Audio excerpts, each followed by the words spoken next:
Hi, everybody, and welcome back to Bakersfield College Football. This is live, exclusive, streaming football of the Renegades of Bakersfield College here on Bakersfield.com. We'll be joined by our radio affiliates in 30 minutes on News Talk 1180 KERN 96.1 FM. Vance Palm alongside my partner Kenny Calvin. Great to be with you tonight. We are in beautiful Santa Clarita, California. And for those of you that are watching from across the country that might not know where Santa Clarita is, right over that hill right there is Magic Mountain. And 25 minutes that way is Los Angeles. But in more prevalent, up-to-date news, about 1 hour over that way, far, far away towards the coastline, are those devastating fires happening right around Ventura County and Malibu. So our thoughts and prayers go out to everybody in this region. Before we even start the football game, we certainly want everyone to be cognizant of that. Kenny, let's talk some football. If we go back a week ago at Memorial Stadium, presumably our final home game of the year up at Memorial Stadium, where we took on a feisty Moore Park team. Renegades played well. Pretty good all-around games, great special teams game, great offense, super strong defense as always. Look pretty good, Kenny. Well, it's just a classic example of us finding our rhythm and playing our best football when it means the most. You guys talked about it earlier today, you and John, in reference to having something to play for and just how much this game means from an aspect of finishing. And that's been the team's mantra throughout this year, is learning how to finish and learning how to get better every week. And now here we are in Week 10 with something to play for.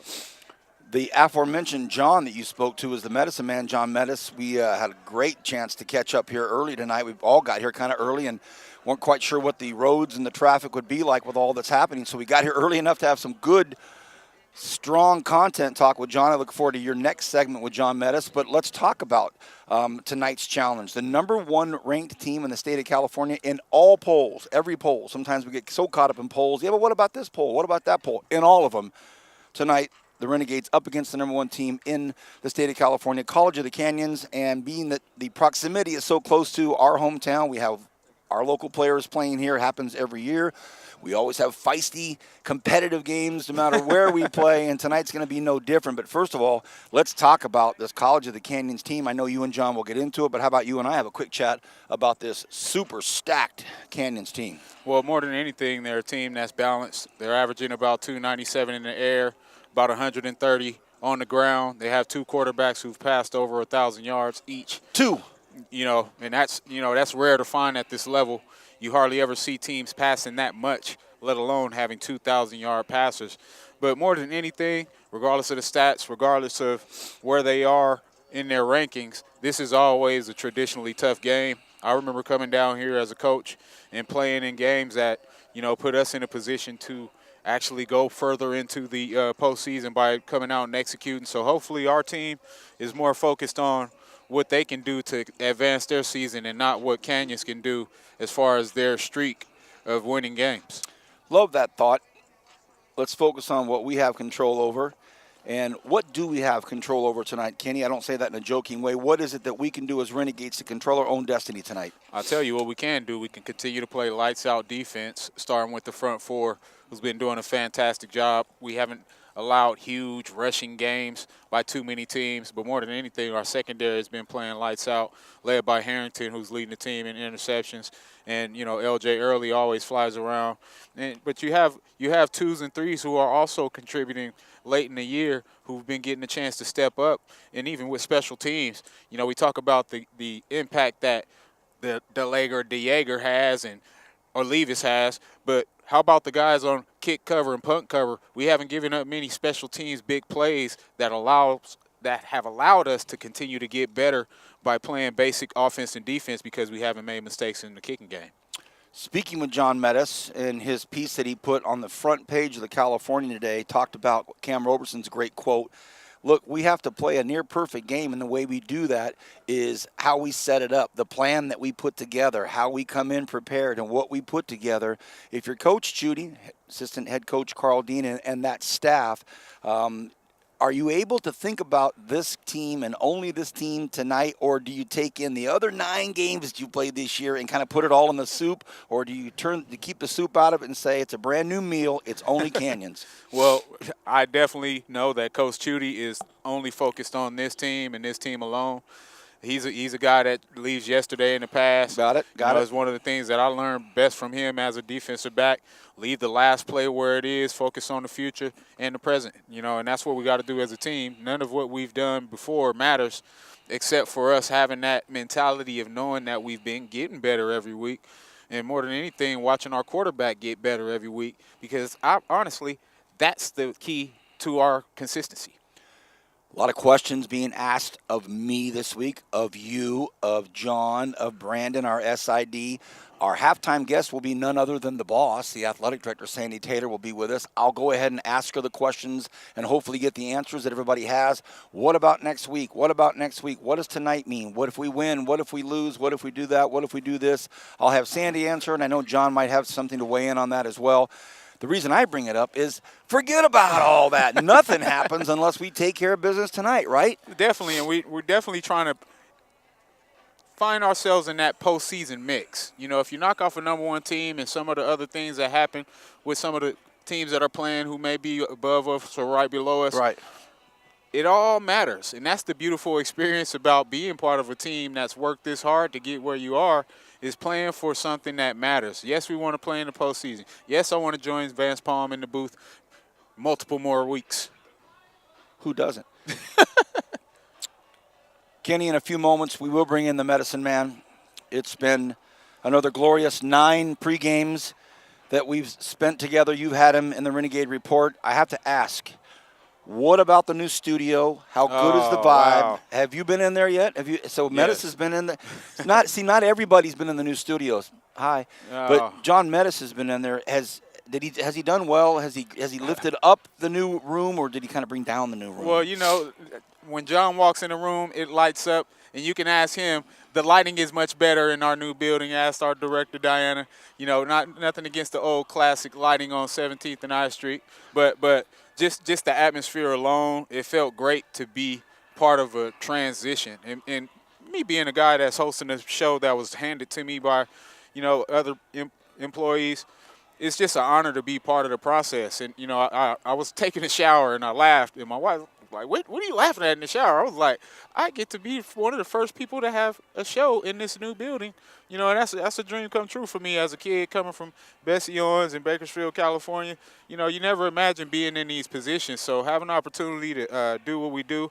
And actually, at the end of my first show, I immediately called Coach Taylor and was like, Coach, man, I just want to let you know how special this is. A lot of people take these things for granted. I definitely appreciate the opportunity to be part of the process, because I never expected this to be a long-term thing, and have an opportunity to do Renegade Report and continue to have this broadcast experience with you, Vance Palm, has been a dream come true. You deserve it all, my man. You deserve it all. Looking at that clock over your shoulder, I'm going to get out, let John Metis get in here. You guys can do your abbreviated Renegade Report, get going about this game tonight, what we can expect. That's Kenny Calvin. He'll come back with the medicine man. In about 20 minutes, we'll be joined by our radio affiliates, News Talk 1180, KERN, and 96.1 FM. Our whole crew, the director is here, the producer is here, our cameraman Christian's here, our cameraman Chris for Bakersfield College is here, our spotter Coop is here, his bodyguard Stacy. The whole crew is here tonight for this final regular season game at College of the Canyons. It's going to be a blast, and it's a big one, and it's an important one. Back right after this.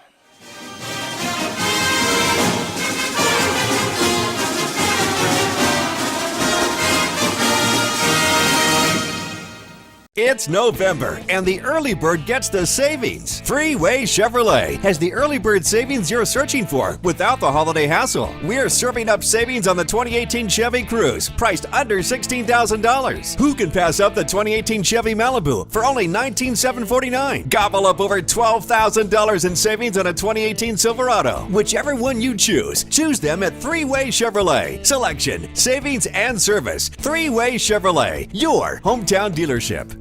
If you call Kern County home, then you can bank with Kern Schools Federal Credit Union. From savings and checking accounts to the latest in online and mobile technology, Kern Schools is here to be your lifelong financial partner. Kern Schools, together we have something special. Every day the headlines ring out about another data breach or some new cyber threat. In today's high-tech business world, a lack of network and data security can cause catastrophic problems. The solution is so simple: Grapevine MSP Technology Services. Grapevine MSP is Bakersfield's leading provider of managed IT services. IT consulting, data backup, disaster recovery, cloud services, computer repair, and Mitel phone systems. Grapevine MSP has the fastest service response times in the Valley, and they understand that downtime costs your business money. It's hard to think about winter with the leaves and pumpkins laying about, but it won't be fall forever. So swing by the fall tire sale at Les Schwab through October 31st. The sale may be seasonal, but our service is here forever. Les Schwab Tires. Doing the right thing matters. If you call Kern County home, then you can bank with Kern Schools Federal Credit Union. It's that simple. From savings and checking accounts to home and auto loans to the latest in online and mobile technology, Kern Schools is here to be your lifelong financial partner. And whether you like traditional banking or prefer to handle your finances online, we can meet all your needs. To open your Kern Schools account today, simply visit a branch or go online. With online account opening, you won't even have to come visit us. Just one more way Kern Schools is here to make your life easier so your dreams and goals become reality. Kern Schools. Together, we have something special. Welcome back to the TBC pregame show with Kenny Calvin and John Metis. How you doing, my man? I'm doing well, Kenny. How about yourself? Good. We get to share the deck today. Yeah, it's a little colder now. Yeah, a little colder. You came out decked in your Pittsburgh Steelers. Yeah, and my winter jacket. Winter I know jacket. it's going to get colder later. Well, beautiful thing to be joined by you as usual. We had the new week in the studio this week that we just talked about with Vance Palm in the pregame, but let's talk about BC versus Canyons. Starting with Canyons. Well, Canyons is obviously a very good team. There's a reason why they haven't lost a game yet this year. They throw the ball like crazy, first of all. I think they average almost 300 passing yards a game, and it's kind of a little bit interesting story where you've got their freshman quarterback from last year, Andrew Brito. He came in and he lit up BC last year in the final game of the regular season. And then he's played 4 games this year. He ended up getting hurt. I mean, in those 4 games, he threw for over 1,000 yards. But then they've got this backup, Wyatt Eagett, come in, and he's thrown for 1,400 yards. I think he's got like 12 touchdowns and 3 interceptions. So he's got a good. He doesn't turn the ball over. They score the ball a lot. They move the ball up and down the field. They're not exactly. It's not like he's throwing the ball 60 yards in the air. From what I can tell, I think they like to do a lot of quick passes, yes, not to put a lot of pressure on their offensive line. But he can extend plays when he needs to. He's got good pocket presence, but it feels like every game they're able to pop like a 90-yard screen pass or something like that to a running back or a receiver. Like one of their receivers, who's one of the Pierces, he played running back against BC last year, gashed BC for I think like a 62-yard touchdown run. But he's been all at receiver this year. And he's got like 40 catches or something like that. So, well, I'm glad you brought that up because they're not a team that drop backs and throws it traditionally Joe Montana style 20-yard post patterns.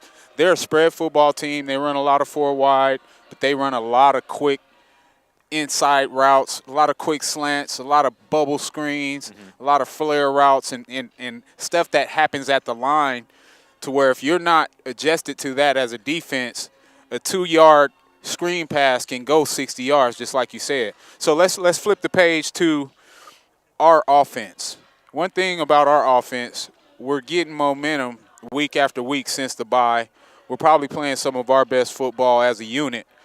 How do you feel our offense matches up with the Canyons defense? Well, the key for BC, I think BC's, the offense, their biggest challenge is just not beating themselves in terms of, you got to be able to get positive yardage plays, even if it's only 1 or 2 yards on a first down run from Elijah Ortiz. We can't see the 5 3-yard losses because that can kill a drive from the very first play. You can't, when you're in those situations where everybody knows you're going to pass, it's a lot harder to pass the ball, especially when your offensive line has been taking advantage sometimes and when your quarterback likes to sling it sometimes maybe a little bit too much and maybe sometimes has a little bit too much faith in the receivers to get a jump ball in double coverage or something like that.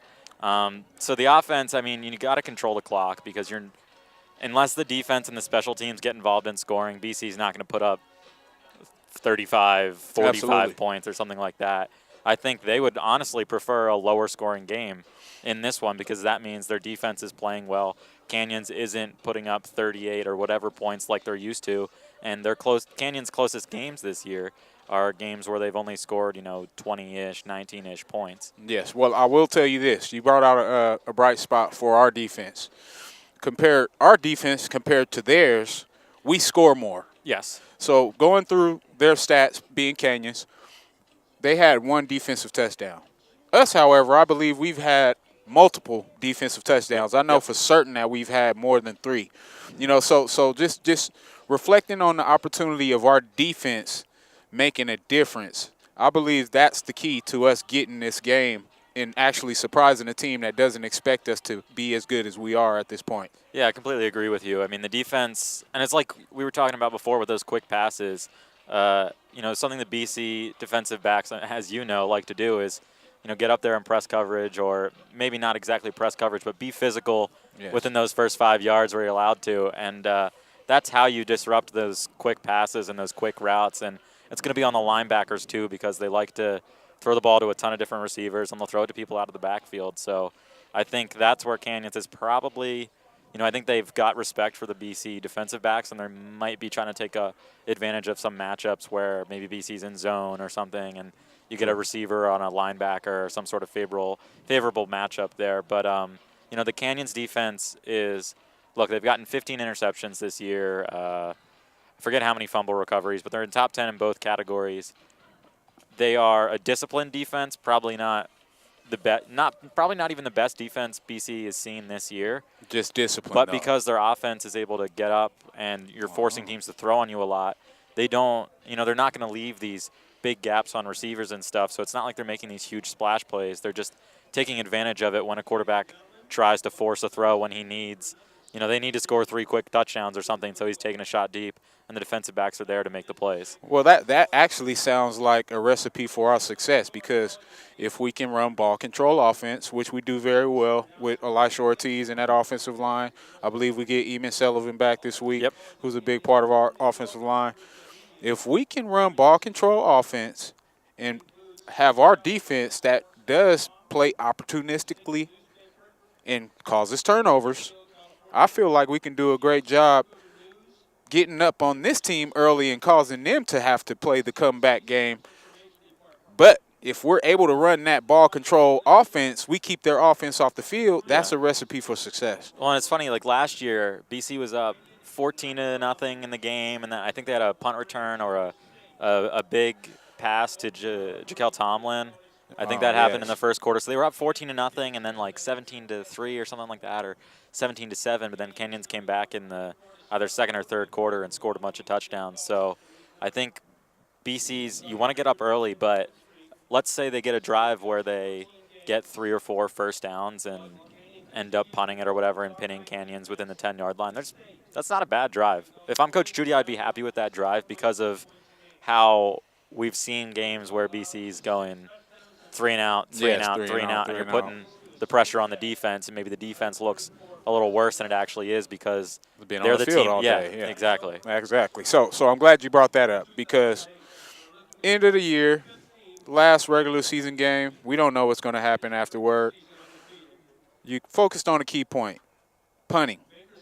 We have the best punter in the country, Carson Olivas. In games like this, when you know that you have strengths in the regular facet of the game, special teams plays the biggest part. Earlier I talked about how key punt cover is, how key kickoff cover is, and how those guys don't get the credit that they deserve. I don't think we've given up a return touchdown Not this year, season. No. Nope. You see what I'm saying? Yeah. So I know for certain last year we gave up some, and thinking about how key special teams has been all year in our success when we're playing well. And even in the games where we didn't play well and had a chance to win, I reflect back to, I wouldn't say it was it Golden West or where probably the Golden West game. where we pin them, and we punt, and I'm like, oh, we shouldn't have punted, we should have went for it, and we punt it and we pin them, and we have an opportunity to get the block punt that was trickling down in the end zone when we nobody didn't there rush to pick it up. Yes, Yeah. So there were opportunities for us to win games like that we lost. Every loss that we have, I believe that we can go through, if me and you sat and broke down film, which I would love to do one day, we could go and find 3 to 4 plays that were the difference in the win or the loss. Yeah. Out of those 3 losses. Yeah, Mount Sac, we lost that first game, but I feel like if we were better prepared from a quarterback standpoint, being that we had all the issues in training camp, we had guys, we haven't really been able to even talk about what happened in training camp with the quarterbacks, losing certain quarterbacks that were supposed to be slated as second string and first string guys. That quarterback position was really the key to us not having that rhythm in the beginning, and now finally we have Jacob Irby. So let's talk about Jake. Well, I mean, as we've said and as everybody has seen, he's a big kid. He's got a lot of heart. He'll take the hits. He'll maybe embellish some hits if he needs to get a 15-yard personal foul going the other direction, which honestly has helped BC out plenty of times. I think Cameron Roberson referred to him as Leonardo DiCaprio one time. So That's funny. He's got a strong arm, and I think we've seen each game he's gotten better and better in terms of getting a rapport with the receivers and being able to. Before it was kind of like, okay, he'd get 5 or 6 completions a game, and sure, his yardage total would be pretty decent, but it's because he was throwing it deep, and maybe connecting on one out of 4 of those. But I think now we've seen him a little bit more, okay, we're hitting a 5-yard out, or we're hitting some sort of skinny post on the inside for only 10 yards, because those are the plays that keep drives going. You don't need a 70-yard touchdown pass every time. Yeah, even if thinking about homecoming week, I know it was a few weeks ago, but that was the game where I finally started to see him. He threw for make over those 200 yards. Yeah. Pinpoint throws, back shoulder throws, some slants, some digs that weren't in his repertoire in the beginning because he just didn't know the playbook. Well, yeah, and wasn't familiar. that could have been it. Yeah, maybe that stuff just wasn't installed because you couldn't run these complex sort of receiver option routes because he didn't know what the receivers were going to do. The receivers didn't know where he was going to throw it and things like that. Beautiful. Well, John, it seems like they got something going down on the field right now. 7:35 remaining in the pregame. We're going to take a quick break, and then we're going to come back with Vance Palm and the Medicine Man before kickoff, and we'll be right back after this break.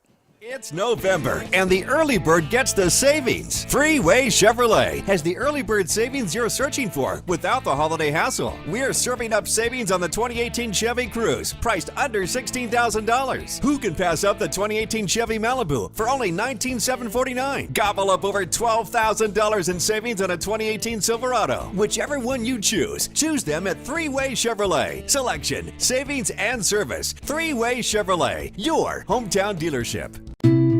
Growth starts small, from a seed or an idea or a plan for your future. And with the right tools, the right guidance, things start to happen.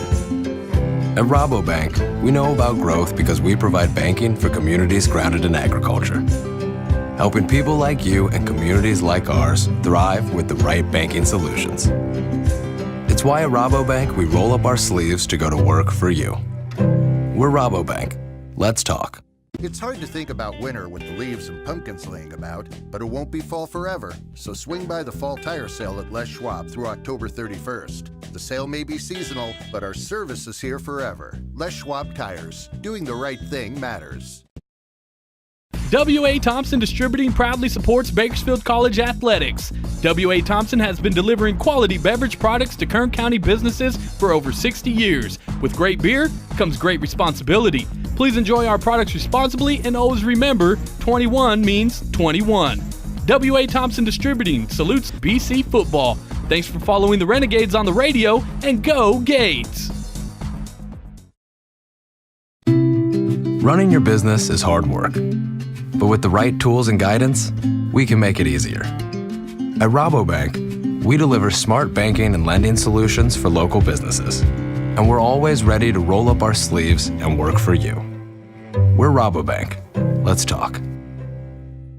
Every day, the headlines ring out about another data breach or some new cyber threat. In today's high-tech business world, a lack of network and data security can cause catastrophic problems. The solution is so simple. Grapevine MSP Technology Services. Grapevine MSP is Bakersfield's leading provider of managed IT services.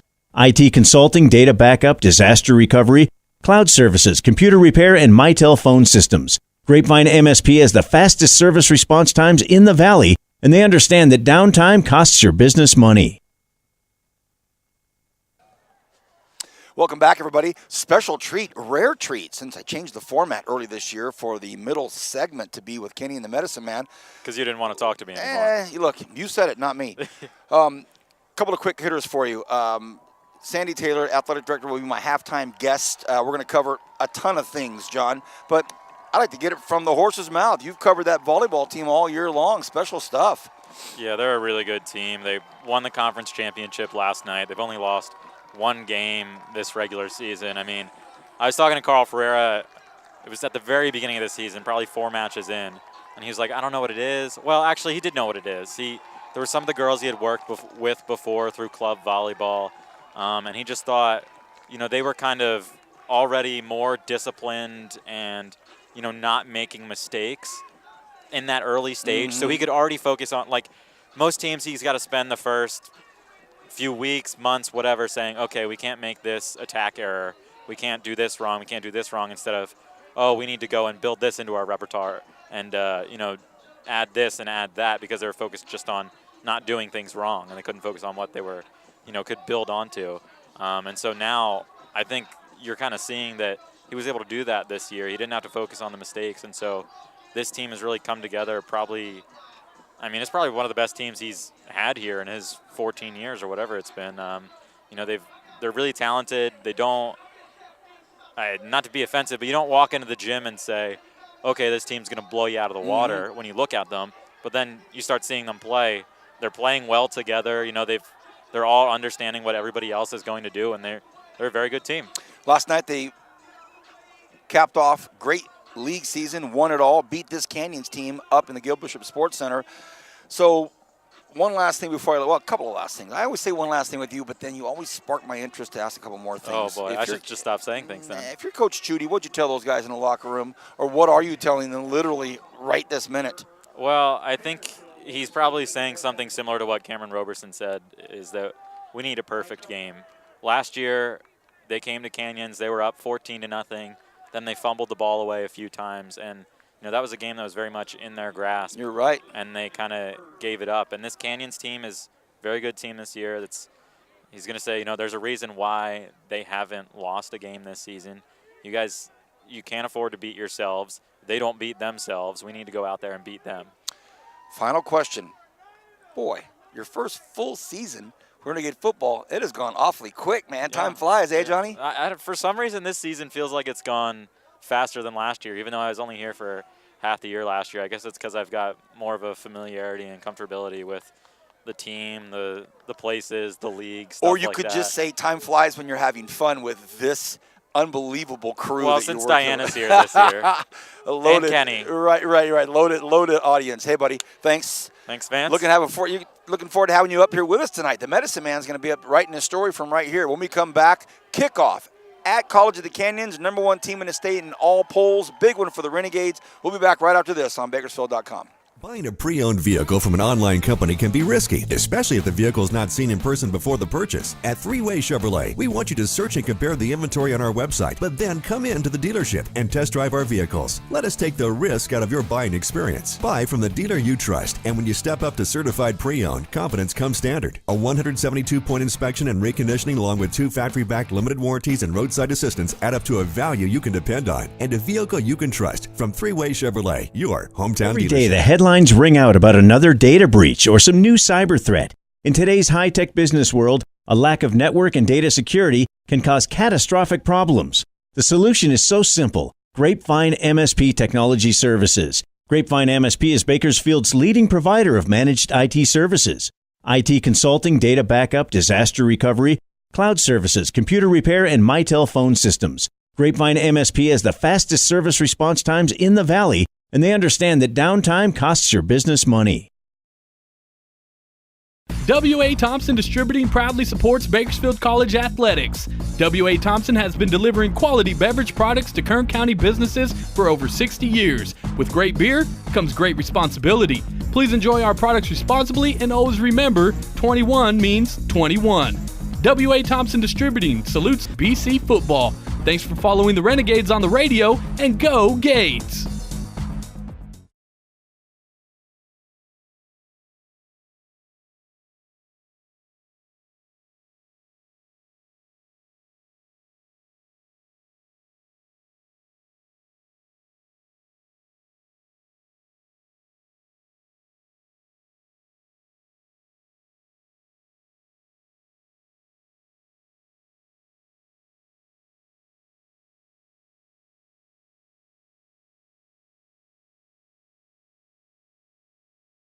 Growth starts small, from a seed or an idea or a plan for your future. And with the right tools, the right guidance, things start to happen.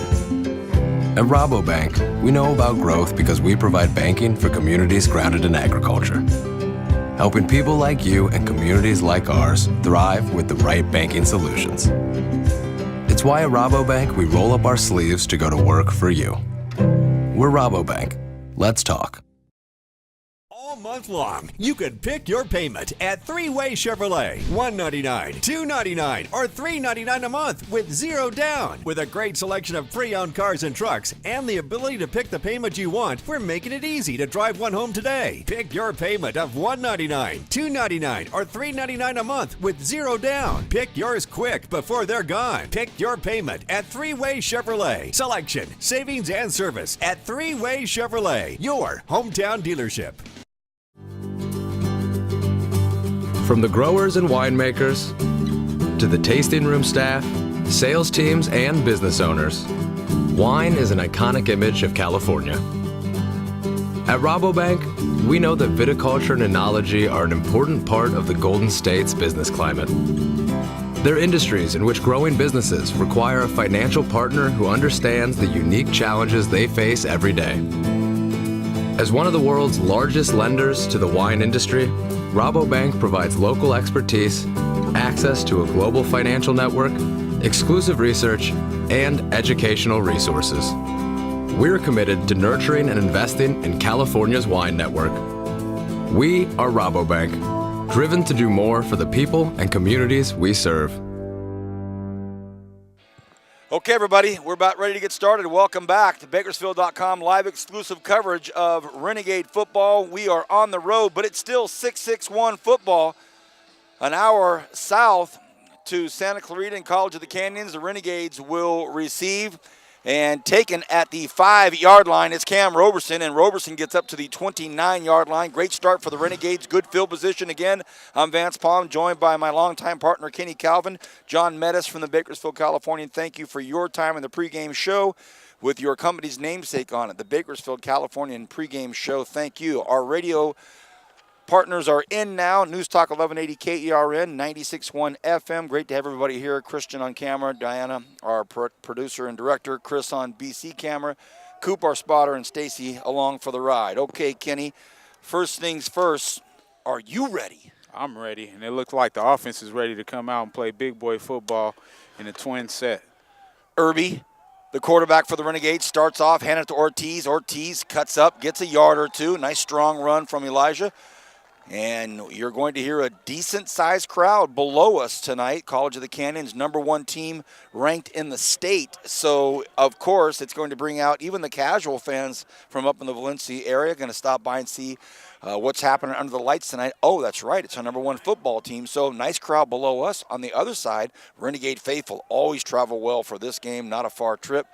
Irby now on a 2nd and 9. Elijah Ortiz, the lone back, again back there behind him. Ball's at the 30-yard line for Irby. Takes the handoff, play action. He's in trouble. Irby shakes off one defender, throws another one across field, and it goes out of bounds. Cam Roberson was in the area, but Irby just got rid of it. That'll bring up a 3rd and 9.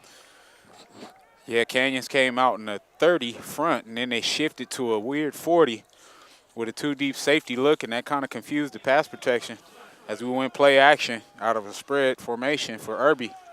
It's going to be 3rd and 9. Shotgun double set. Beautiful evening, not too warm, not too cold, no wind, 0 wind.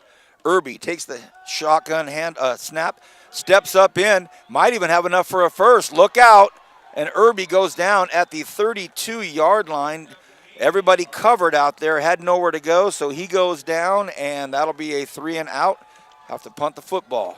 Yeah, not what you want as an offense to come and go 3 and out versus a Canyons team who's playing lights out football, but great job by Irby not forcing anything and putting our strength on the field, which is our defense. Officially 4th and 7. So Carson Olivas, our world-class punter, lets one go, and it is Pierce. Fair caught at the 35-yard line, so it'll be 1st and 10 Canyons. Again, if you're just getting with us, welcome everybody. Bakersfield.com, live exclusive coverage of Renegade football. Bakersfield College on the road tonight for our regular season finale at College of the Canyons. And we've got a ton of information. Sports Information Director just loading us up. Our SID, Brandon Urie, and their SID. Ton of information to work with tonight. Great content. Great staff downstairs as well by Canyons. Very welcoming. Shotgun double set for Canyons. They start off with a sweep to the far side. Not a bad start. A 2-yard jaunt down there by Alonzel Henderson. Quarterback, by the way, is Wyatt Egat, a sophomore out of Santa Clarita, right here at West Ranch High School, so a sophomore. Trips open set for Canyons against a single high safety. And they go bubble. And they got some room. Going to be a first down. I believe it'll be a first down. Very close to it. Right on it, actually. The pass caught by Jaron Pierce. And they move the sticks just like that. Second play, and they pick up 8 yards. Only needed 7. 1st and 10, no huddle offense. They're hurrying up. The ball's on the 45-yard line. Yeah, and that's what me and John Mettis talked about. You know, they're not a down-the-field passing team. They do a lot of bubble screens and quick screens at the line right there. We just didn't keep contained. 1st and 10. Ball is just shy, 5 yards shy of midfield. Egat takes the shot, hands it off, and a sweep out to the right side, reverses direction completely, looking for some blocking. The Renegades think that it was some type of a hold or some type of a paw that at least got stuck up in the air, because Sean Stevens was making a beeline to make the tackle, and he got clothesline, knocked down right in front of the white hat, no call. You tell me. Well, I'm going to tell you why it was no call, because Sean Stevens just took a terrible angle. Tough angle. You ran to where he was instead of where he was going, and that allowed him to get 4 more yards. And Brandon Pierce ran all the way to the far side. He was up against the Renegade sidelines and did a complete Marcus Allen, came all the way back and ran out underneath here. Egat has a ton of real estate, decides to throw anyway, and the ball's dropped. Would have been a big first down, and it was dropped by Elijah Ebby. And, man, oh, man, that was a big first down that was dropped, and that'll bring up a 3rd and 6. And they're not sending any punt personnel on, so they're going to be a team that's going to play with some confidence. Oh, we've got 3rd and 6.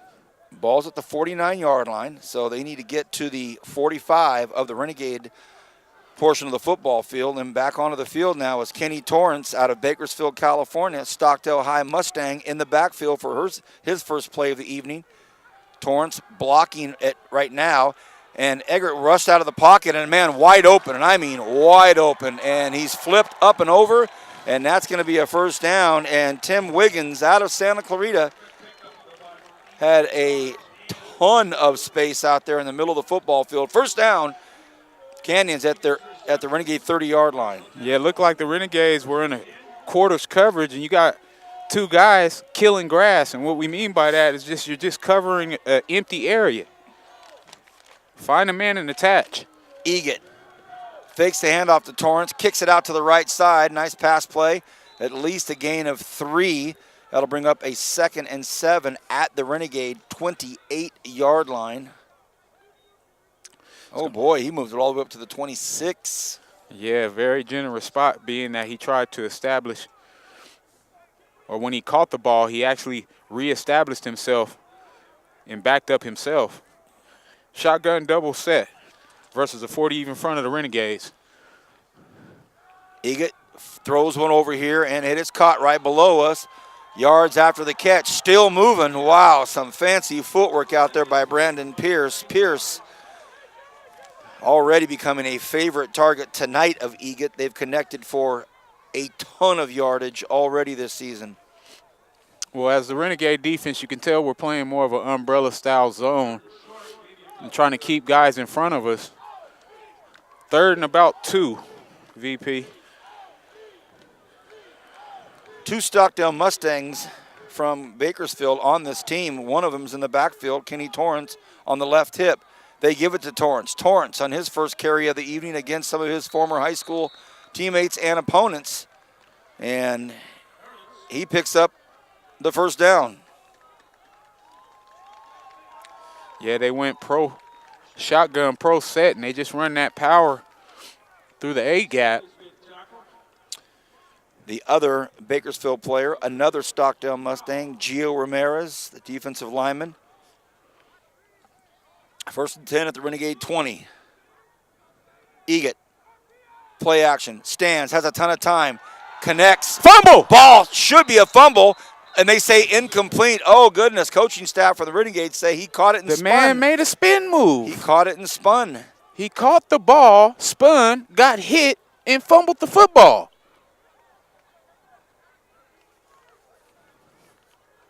So they say it's incomplete. It would have been a strike Wow. at the end zone. Caught. We thought it was a catch and a spin. Ball then pops out. Renegades fall on it. They say no dice, incomplete pass. My partner Kenny Calvin doing whatever he can to prove to me that it was a fumble. I'm on board, my man. I'm on board. I mean, how many spins do you have to go? And they go sweep. Right out here to the near Oh, side. my goodness. Uh-oh. And Pierce makes a move.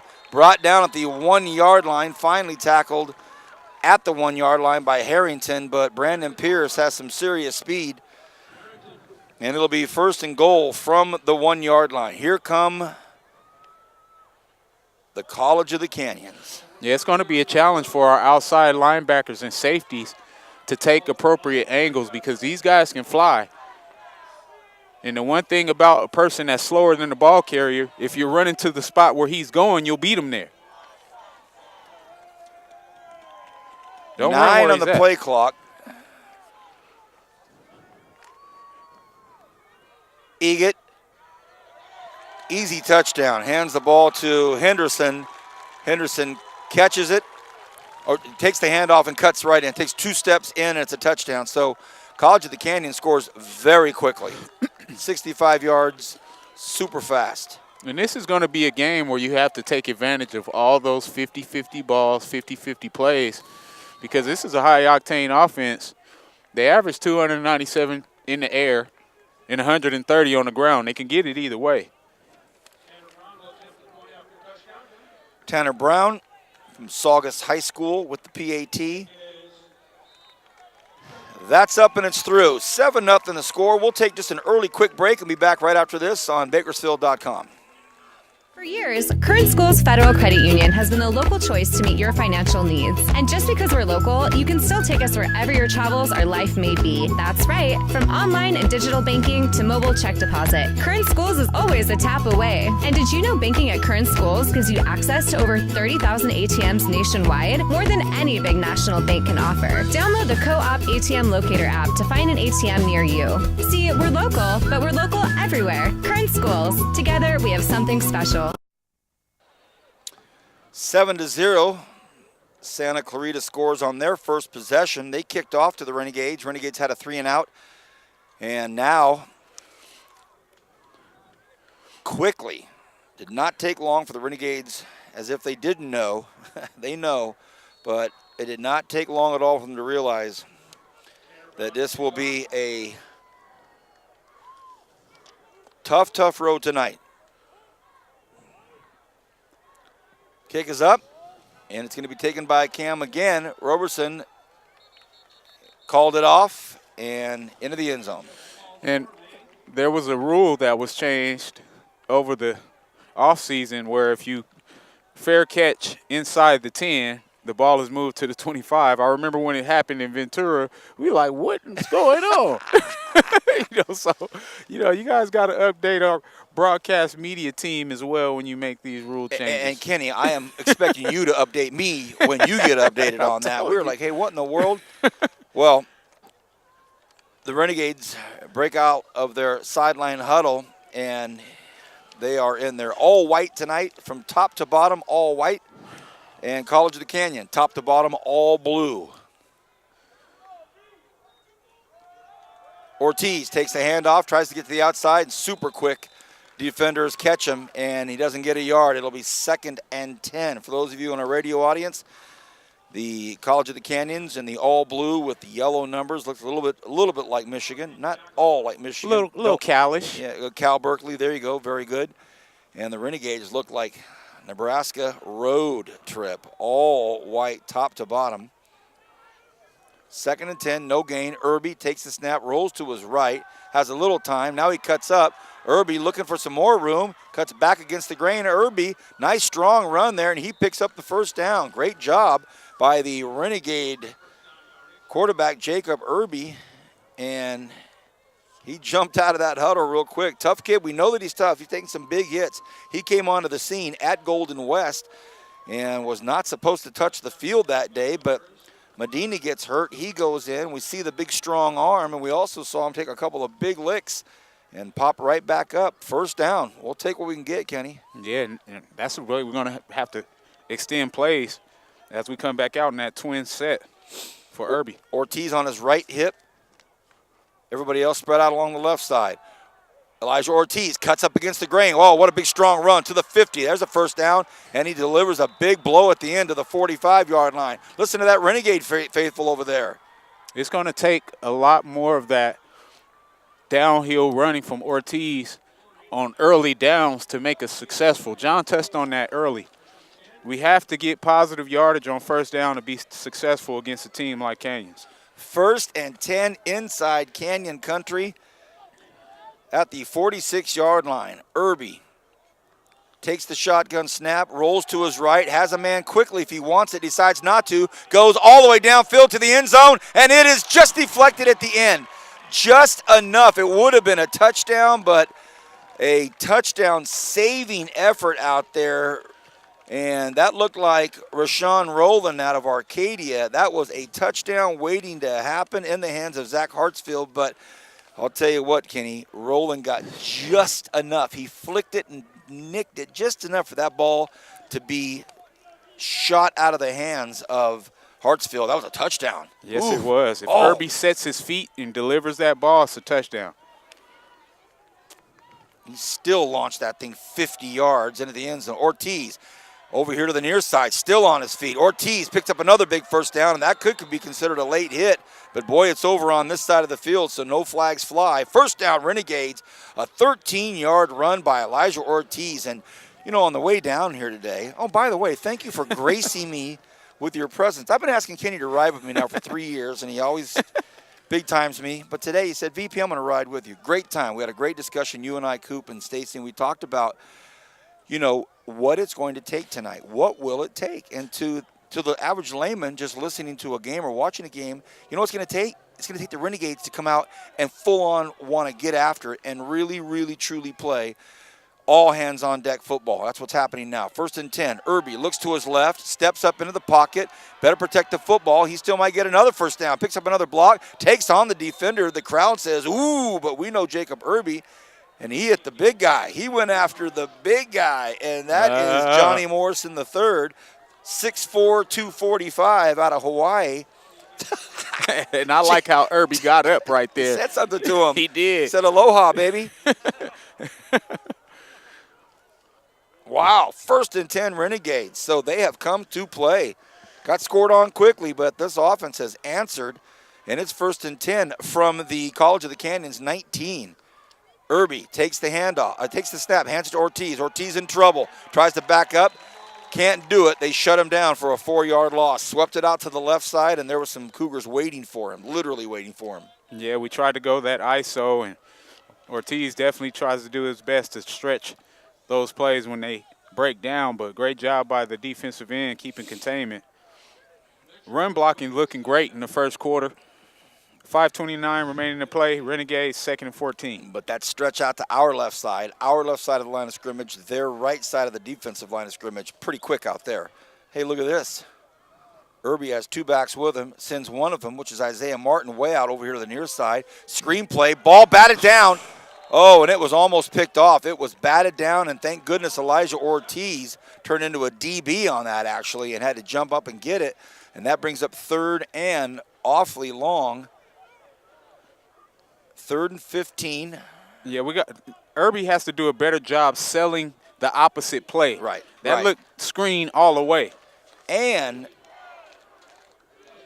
at 6'4". He maybe could bring that in from just a hair higher. Big play here for the Renegades on offense. Irby rolls to his right, wants to fire, and he does, and it's to the 12-yard line. It'll be short of the first down, but a nice pitch and a nice catch out there to Chance Cooper, and that will bring it up to, let's say, the 12, and it's going to be 4th and 3 from the 12, and the Renegades will send on Nathan DeYager, get on the board here. Let's see if he can get back in his rhythm, VP. The ball's on the near hash, the right hash, directionally. Right below us, Moran, the holder. And this will be a 29-yarder with 4.5 to go here in this first quarter. And Canyon's in a safe defense right now. They're not even attempting to rush the kick. DeYager up, and it is a beauty. So the Renegades on the board, 7-3. Well, Kenny, I look at that and see incredibly positive things on that drive right there. We get out with 3, not 7, but really move the ball well. Yeah, move the ball well. Irby extended plays. One thing I like most is Coach Dean moving the pocket, not allowing him to stay back there and be a sitting duck, giving him opportunity to make plays with his feet and extend plays, and actually got us in position for a makeable field goal for DeYager. Hey, if it's not for one fingernail, it would have been a touchdown. So, and I know you talked about him setting his feet. He still threw it 50 yards off of the back foot on the run. So, yeah, he gets set up and gets that cannon loaded and ready and fires it with some stability underneath him. That is probably a touchdown. So, good things come out of that first drive, especially 3 points. 7-3, College of the Canyons up. 4:23 remains here in this first quarter. Pleasure to have everybody with us tonight on News Talk 1180 KERN, 96.1 FM. And watching this live streaming on Bakersfield.com. I know we have a lot of people tonight very interested in this game. Thanks to TVC putting that on the front page and letting everybody know there's a lot at stake tonight. A lot at stake. Arvin about to kick off. Arvin Antonio Garcia with a high one. He likes that little 11. spot. And the return up to about the 26-yard line. So it'll be 1st and 10 for this explosive Canyons offense.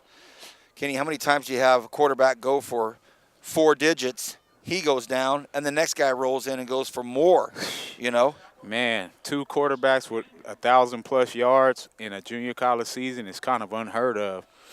I would love to see another team that has accomplished that feat. Well, here comes the aforementioned second one, Wyatt Egat.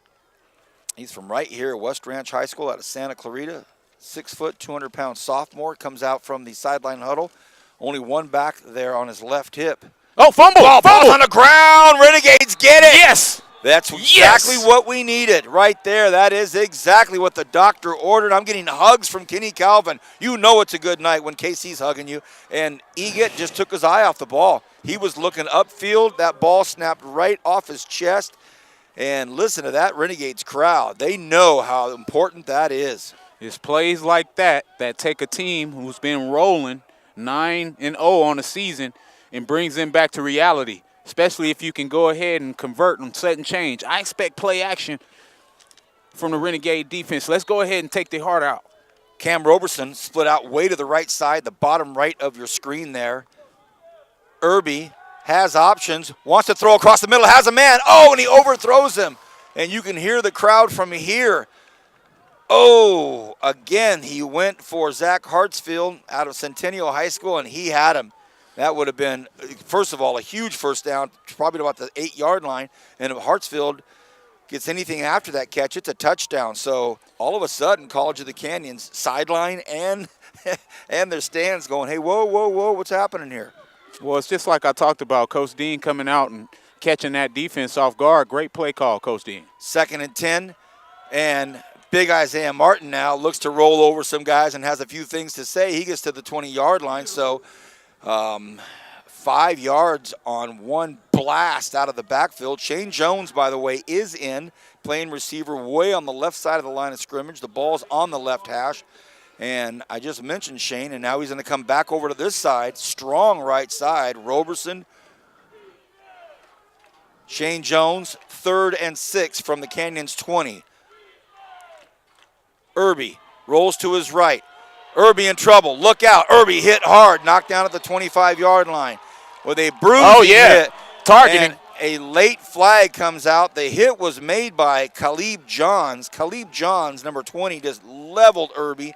However, they may say that he came with the helmet, and that's a massive call. And not lost on any of us is the fact that Irby just pops right up, has a quick discussion with Shane Jones. He goes, I'm good. Let's go. Looked like it's going to be a targeting call based on the fact that I could see the back of his helmet from the upper deck. You know, being a defensive guy, you don't like seeing targeting called, but more than anything, it's about teaching guys to make tackles the right way to keep themselves from breaking their neck. Kenny, I agree completely. And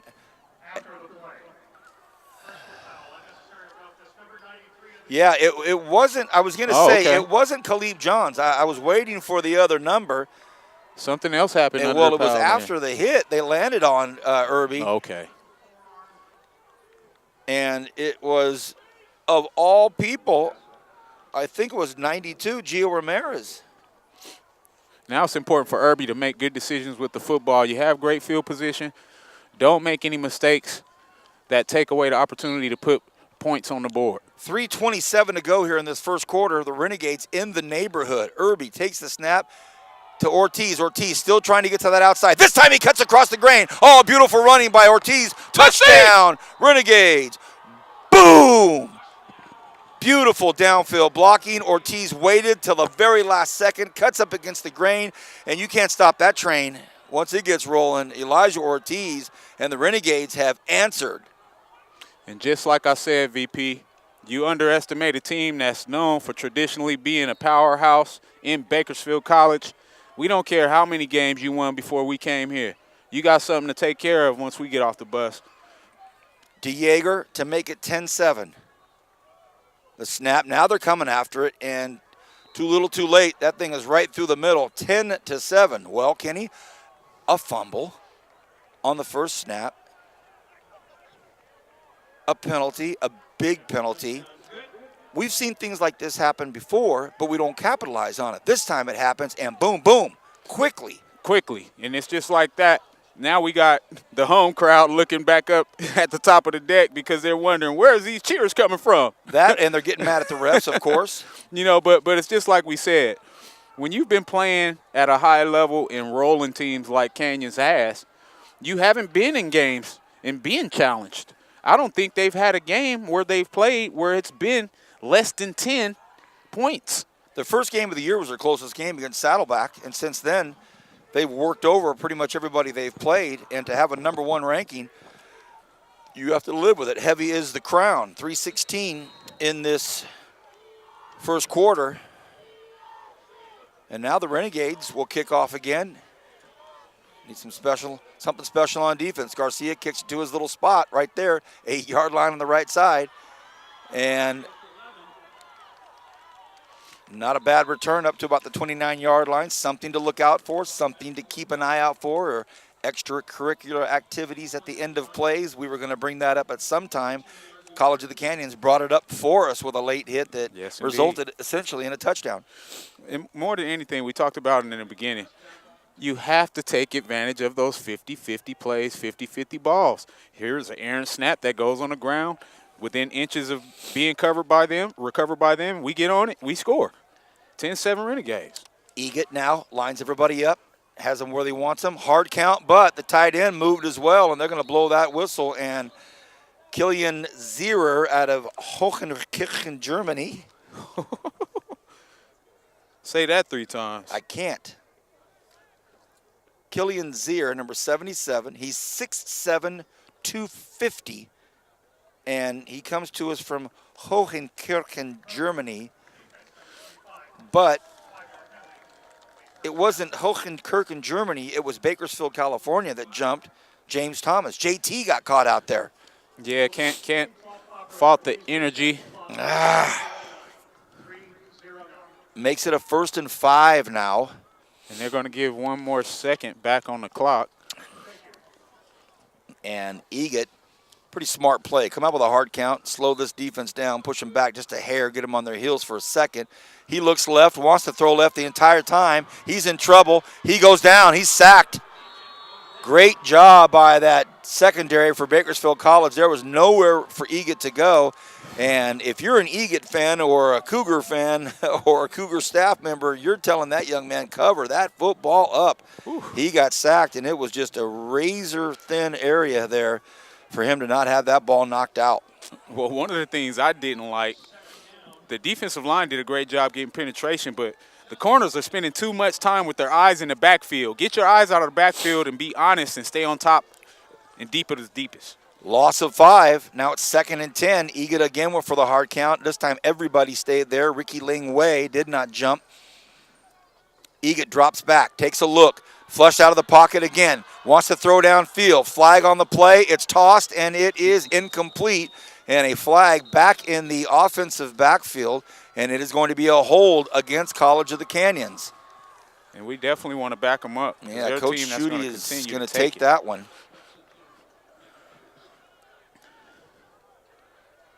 So with 2:13 remaining here in the first quarter, the Renegades up 10-7. Nice start for the Renegades. Their first 3 and out was pretty quick, and much to the chagrin of everybody up here in the red and black, we didn't dig it. Then they get scored on super quickly, so we said, all right, something special needs to happen. It did. We went 70 yards. We had a 3-point score, and then just like that, a snap off the chest of the quarterback. We jump on it. A few plays later, we score 10-7. 2nd and 20. Egat out here to this near side. Woo. Oh, another big, huge hit by the Renegades. Who laid that on? Number 15. Who's that guy? Oh, my Have we ever called his name all year? Mr. Simpkins. Man, Jalen popped. The Simpkins. Now, that one's not bad. There we go. That's okay, our new KC, nickname. That won't get me in trouble. The Simpkins. That's beautiful, dude. But it sounds like a song from a TV show. I hope we won't get in trouble on that. Here we go, 3rd and 18, Kenny. Huge play right now for the Renegade defense. They drop back. Egat, he comes out. He's flushed out of the pocket. He's almost goes down, throws one across the corner, and it is caught for a huge first down. A big one. Ball goes down at the 50-yard line with the runner, and we almost had him. Egat was almost down, but he broke out of the pocket and did what a special quarterback does. He found himself 2 extra seconds, threw a bullet across the middle of the football field. First down, caught by Leroy DeShazor. Yeah, great job by that quarterback extending the play. He was 2 hands from being taken down for the sack. 1st and 10 from the 50. It's a run play right up the middle to the Bakersfield sophomore Kenny Torrance from Stockdale High School, and Torrance picks up 2 or 3. That looks like we may have a Cougar down. He picked up 5 yards. We have a Cougar down. We'll take a short break here on Bakersfield.com and News Talk 1180 KERM back right after this. Every day the headlines ring out about another data breach or some new cyber threat. In today's high-tech business world, a lack of network and data security can cause catastrophic problems. The solution is so simple. Grapevine MSP Technology Services. Grapevine MSP is Bakersfield's leading provider of managed IT services. IT consulting, data backup, disaster recovery, cloud services, computer repair, and Mitel phone systems. Grapevine MSP has the fastest service response times in the Valley, and they understand that downtime costs your business money. It's hard to think about winter with the leaves and pumpkins laying about, but it won't be fall forever. So swing by the fall tire sale at Les Schwab through October 31st. The sale may be seasonal, but our service is here forever. Les Schwab Tires. Doing the right thing matters. Okay, the Canyons player is up. Good. Shotgun double set for Canyons against a single high safety 40 even front. 2nd and 5. Ball's at the Renegades 45. I like the way the secondary is communicating right now. Egat drops straight back, looks left, fires across the middle. Oh, goodness, man, wide open. Absolutely wide open for a 40-yard pass. Yeah, and that was just a great design on the route as they ran a wheel route out of this twin set to the bottom where you're sending the wide guy so wide that the corner has to stay outside with him, and it's up to the safety to get there to play the inside route. The corner has to try his best to split the two, but more than anything, that's the safety's play because the corner has to respect the outside route. It was Egat to DeShazor for a 45-yarder. He was standing at the 45, threw it to the 15 or the 10. And that is going to do it for the first quarter. 10-7, Renegades lead by 3, but the Cougars are knocking at the door. Back right after this with the second quarter. For years, Current Schools Federal Credit Union has been the local choice to meet your financial needs. And just because we're local, you can still take us wherever your travels or life may be. That's right. From online and digital banking to mobile check deposit, Current Schools is always a tap away. And did you know banking at Current Schools gives you access to over 30,000 ATMs nationwide? More than any big national bank can offer. Download the Co-op ATM Locator app to find an ATM near you. See, we're local, but we're local everywhere. Current Schools. Together, we have something Think special. about winter with the leaves and pumpkins laying about, but it won't be fall forever. So swing by the fall tire sale at Les Schwab through October 31st. The sale may be seasonal, but our service is here forever. Les Schwab Tires. Doing the right thing matters. Welcome back. Second quarter about to get started here at College of the Canyons. 10-7, the Renegades lead by a field goal. College of the Canyons have struck again, though. They were in trouble a few plays ago on a 3rd and long, and Egot got out of trouble and zipped one up to the 50-yard line, and 2 plays later, they are at a 1st and goal from the 10-yard line. Nice first quarter. A lot of action, fun stuff, good stuff for the Renegades. And pretty clean for the most part. Okay, Egot has a running back on each side. And they give it to Torrance. Torrance cuts up field. Can Torrance get in? And he does. The Stockdale Mustangs scores a touchdown. I hate seeing Bakersfield guys score in other jerseys. Head coach, College of the Canyons, Ted Iacenda, in his 6th season. I'm going to tell you what I don't like about that defensive formation. We had our strong safety opposite of the strong side, walked out like he was helping the single receiver side, which means that he's not in the box for run support. Mm-hmm. And that's an easy audible for a quarterback and the coaches in the booth, like, hey, let's go the opposite way. Nonetheless, kick is up. And kick is good. It's through, so it's a 14-10 score. So the Renegades get this football back. I'm interested to see the approach that we're taking. It's looking good right now. We're getting Irby out of that pocket, rotating to his right. He's got places to go with that football. He's got that cannon. Ortiz has already scored 1 touchdown. He's sniffing that end zone, so he knows what it's feeling like here already on this turf. So be fun to see what happens here in this next possession for the Renegades. Well, I'm hoping to see my Cuddy Cam Roberson get his first kickoff return of the season. Let's see if these guys can do a great job blocking. But you always, as well, have to be prepared for Canyons doing something tricky on the kick. I've seen onside kicks. I've seen sky kicks and squib kicks out of these guys, especially right after they score, trying to catch you off guard.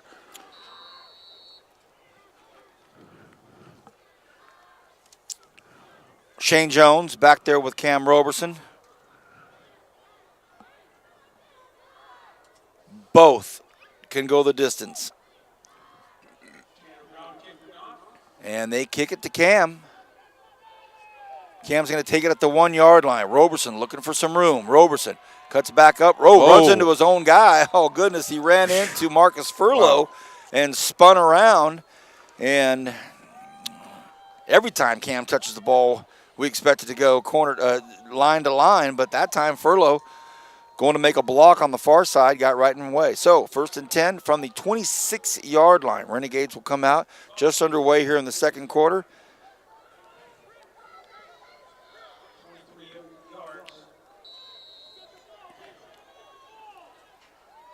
Elijah Ortiz stands behind Irby. Everybody else out to the left side of the line of scrimmage. And a quick shot out here, Roberson. What can Roberson do? Can Roberson get away? No, he cannot. So some great coverage out there by Antonio Hunt. And Hunt knows enough about Cam Roberson not to say anything. I made an open field tackle. I'm going to get up and walk away. Yes, and One of the things that's tough about that route that we just ran, we were on the right hash, and that ball was thrown outside of the numbers our way. That's a 30-yard throw for a 2-yard gain or a no gain. You're exactly right. No gain. 2nd and 10. Irby takes that snap, rolls to his right in a short roll, steps up, wants to go downfield, goes downfield, and the flag should come out, and it is. Personal interference. And roughing. And so Irby took a hit afterwards. So or was it Hartsfield that took the hit? Hartsfield took the hit, and Hartsfield's going to have to come off. He was banged up big time, and that was, I think they're going to say targeting there too, or something similar to that. So College of the Canyons feeling pretty feisty tonight, and some big penalties that are costing them. I think they're so confident in their offense that they just take risks that other teams wouldn't take. Yeah, I'm definitely hoping that that wasn't a hold or a clip.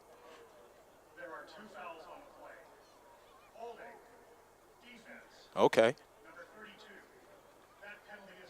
Both against the defense.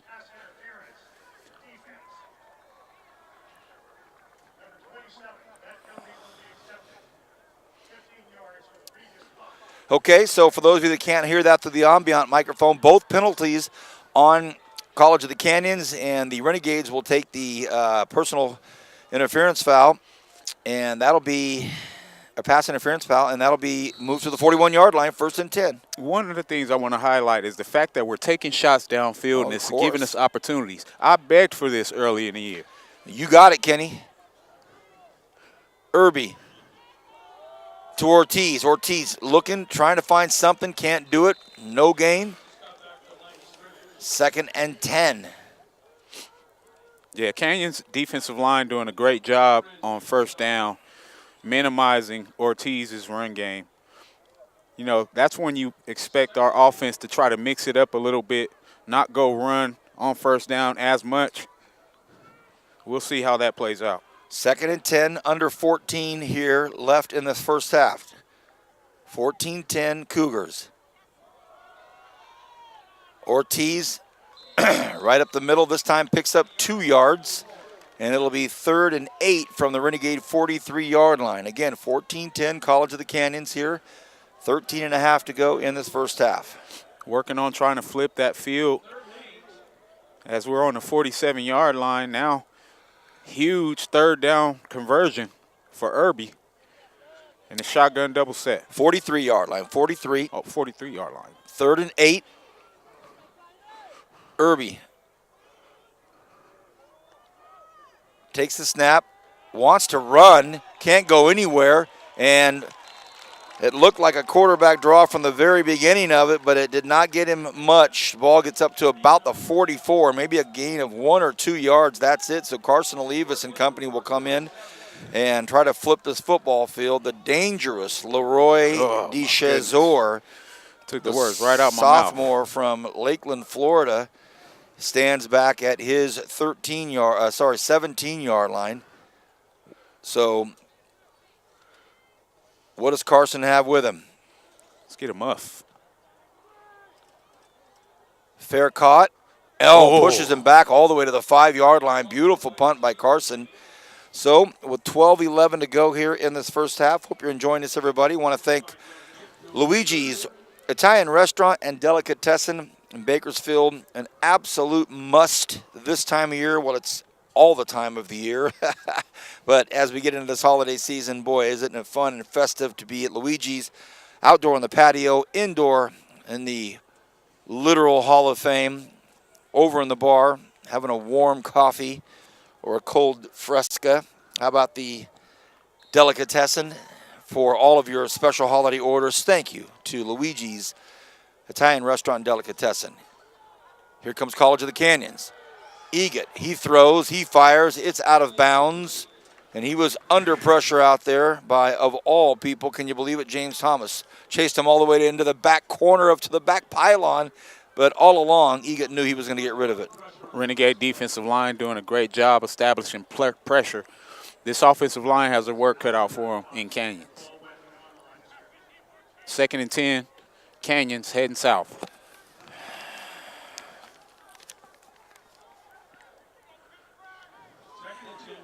Renegades faking pressure. Yeah, they thought they were going to bring him for just a second. Egat steps back for just 1 second. 9 in the play clock, a lot of time. Takes the snap.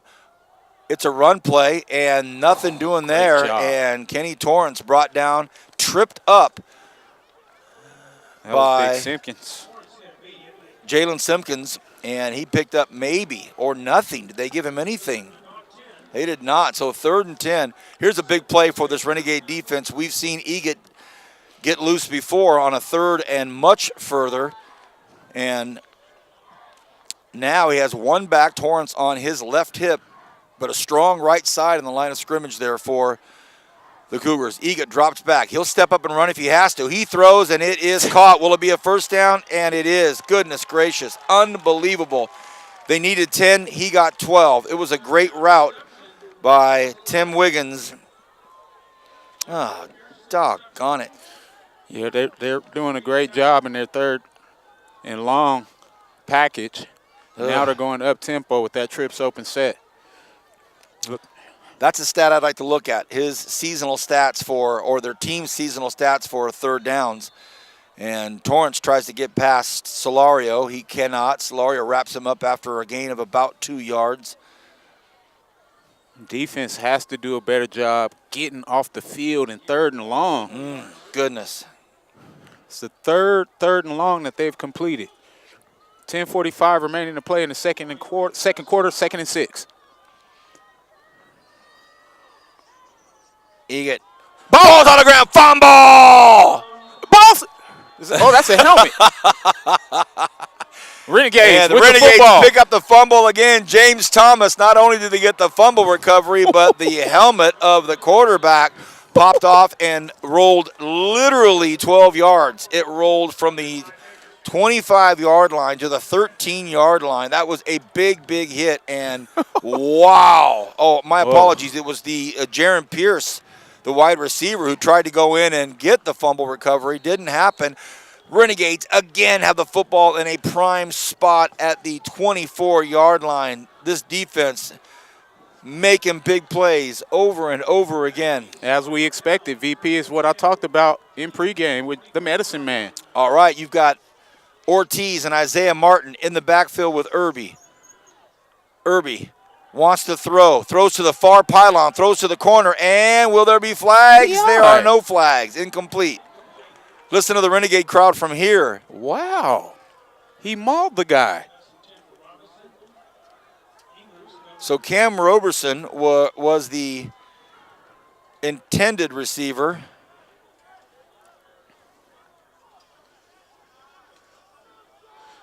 And no call, no nothing. 2nd and 10. Irby, again, still has Ortiz and Martin, one on each of his hips. Strong left side of the line of scrimmage. They give it to Ortiz. Ortiz stretch it out here to the near side. He cuts out. Ortiz to the 10, to the 5. Touchdown. No flags. Renegades score.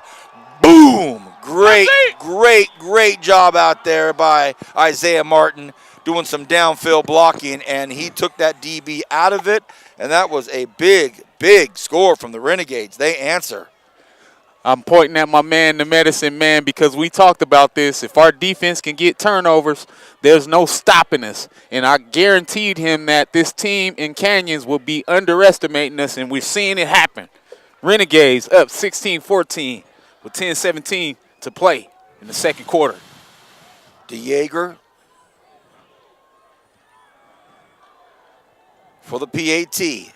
It's up, it's through, it's beautiful. 17-14, Renegades up by 3. We will take a quick break here on Bakersfield.com. Newstalk 1180 KERN, 96.1 FM. Metis, you've been pointed at. W.A. Thompson Distributing proudly supports Bakersfield College Athletics. W.A. Thompson has been delivering quality beverage products to Kern County businesses for over 60 years. With great beer comes great responsibility. Please enjoy our products responsibly and always remember, 21 means 21. W.A. Thompson Distributing salutes BC football. Thanks for following the Renegades on the radio, and go Gates! Think about winter with the leaves and pumpkins laying about, but it won't be fall forever. So swing by the fall tire sale at Les Schwab through October 31st. The sale may be seasonal, but our service is here forever. Les Schwab Tires. Doing the right thing matters. Welcome back, everybody. 17-14. Renegades up 3 with 10:17 to go here in the half. What a great start for the Renegades. They've capitalized on some mistakes, and they are really making some noise here against this number 1 team, College of the Canyon. Here's the kickoff taken at the 5-yard line. And Renegades have a nice kick coverage there and do a good job and bring them down at about the 17-yard line. So good job. They're going to say he got all the way up to the 20-yard line. So a decent return from Khalid Taylor. Well, after the return, I was just blessed by one of my linebackers, BC Renegade, North High, Star, San Diego State, Aztec, Cleveland Brown, Joey Mayo. What's up, brother? Trying to get this win. Start off this drive with a little stretch play right down here and some big hits, and the whistle's still blowing. Don't throw flags if you haven't blown the whistle. Wait a second. And Harrington and some other Renegades are like, wait a second, there are no whistles blowing. Yeah, but anytime you pick a guy up and body slam him, they're going to give you that call. We talked about that a few weeks ago where, you know, when you got a guy in that position, you just have to fight the urge of body slamming him. Okay, I dig all that, Kenny, but if you're holding Williams and you're in the middle of the play and there's still the guy's got the ball in his hands and he's still churning and burning, he's trying to move his legs, Holden Williams he's looking to the sideline saying, what do you want me to do? Yeah. Wow. Definitely a tough call. Hey, when I'm going for the bad call and Kenny's defending it, you know this world turned upside down. Under 10 to go here in this first half. Wow, no whistles, but then they throw the flag for excessive roughing. Egat across the middle, connects to the 50-yard line, and it'll be a gain of 8. It'll be 2nd and 2 from exactly midfield. So we have us a barn burner.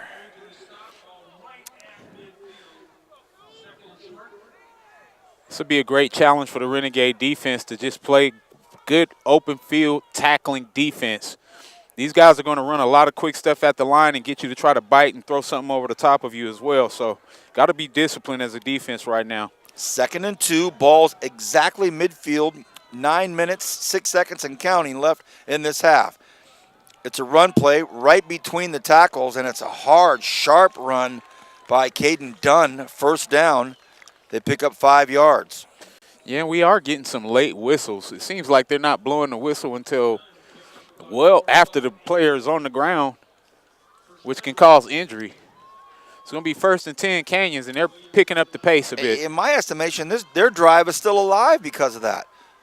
1st and 10, ball inside Renegade territory at the 46. Egat, they stay on the ground now, and that's not going to work against the Renegades. Good job.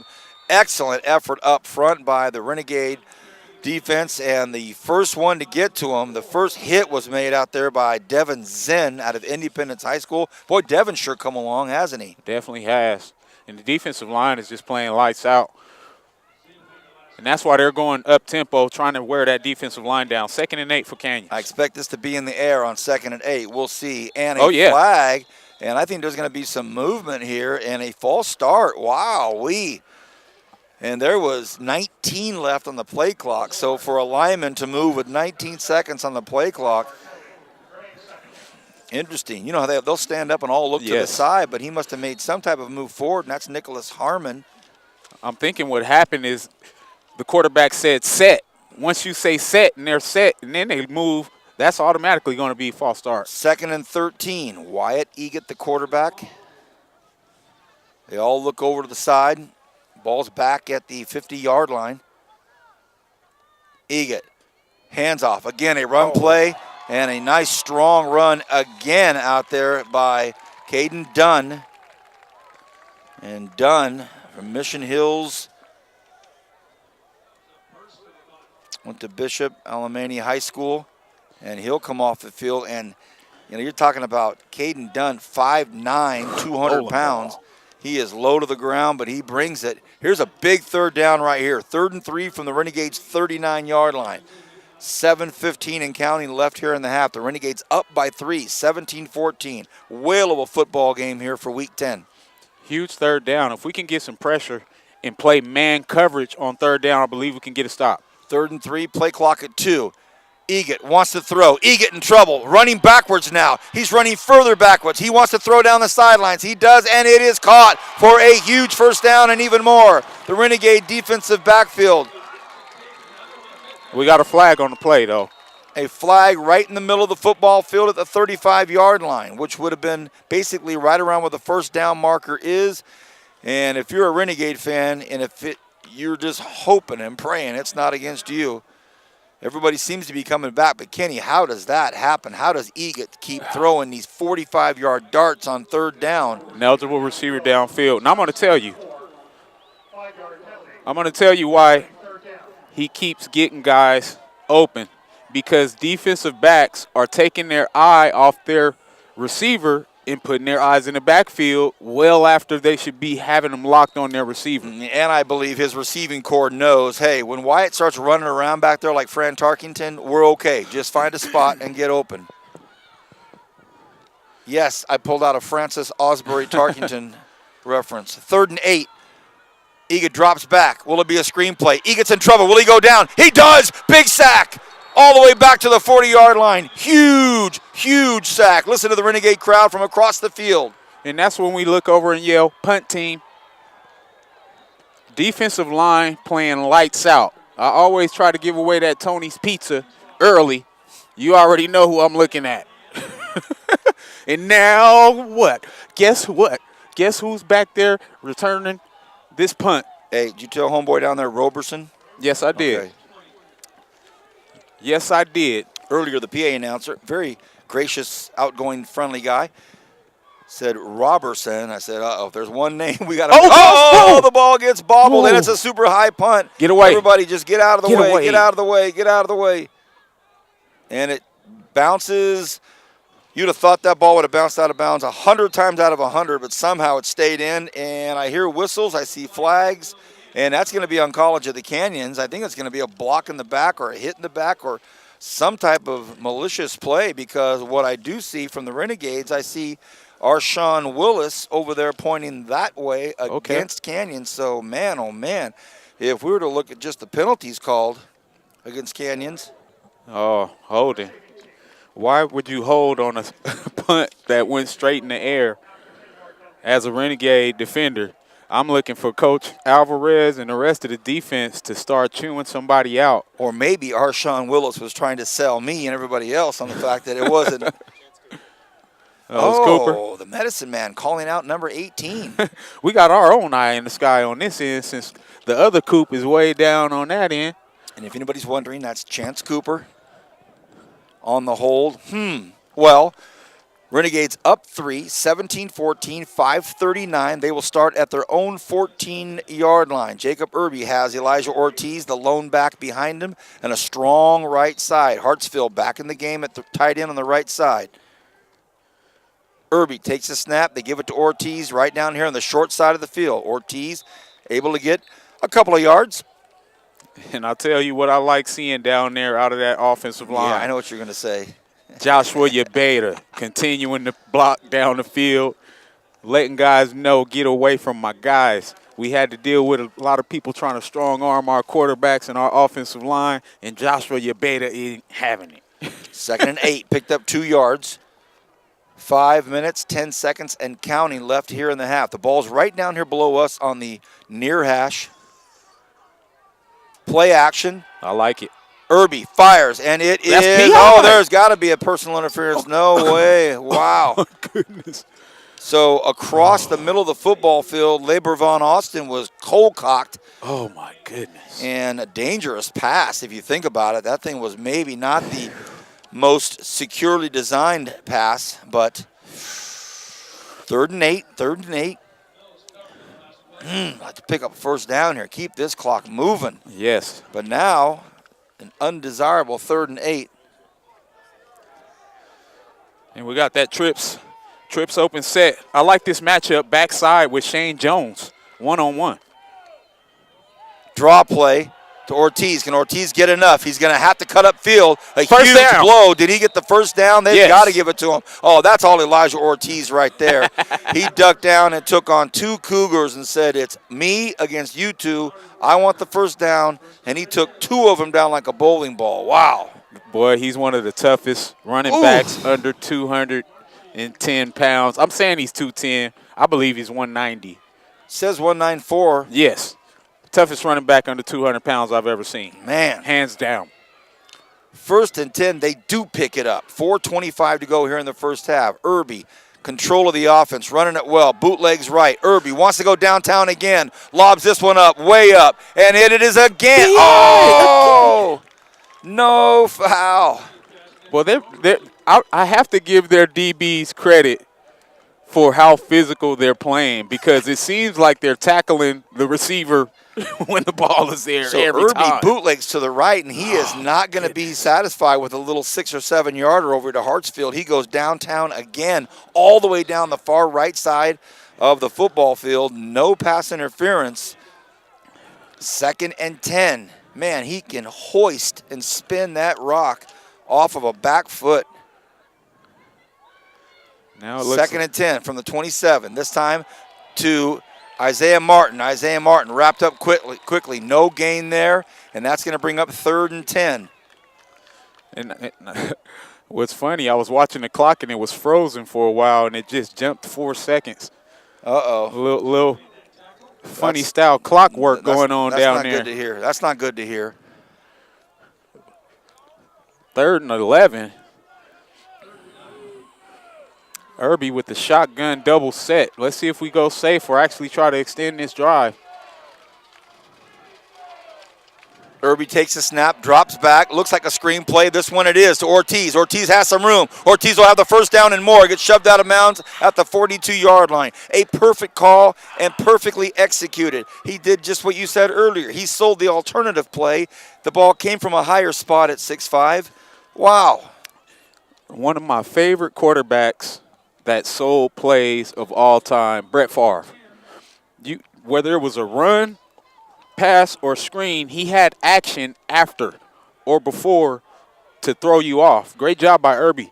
1st and 10, Renegades at their own 41-yard line, 3 minutes and counting. If nothing else, they're keeping that high-octane offense off the field right now. But we want more. We're greedy. It's a draw to Ortiz. Ortiz doing what he does.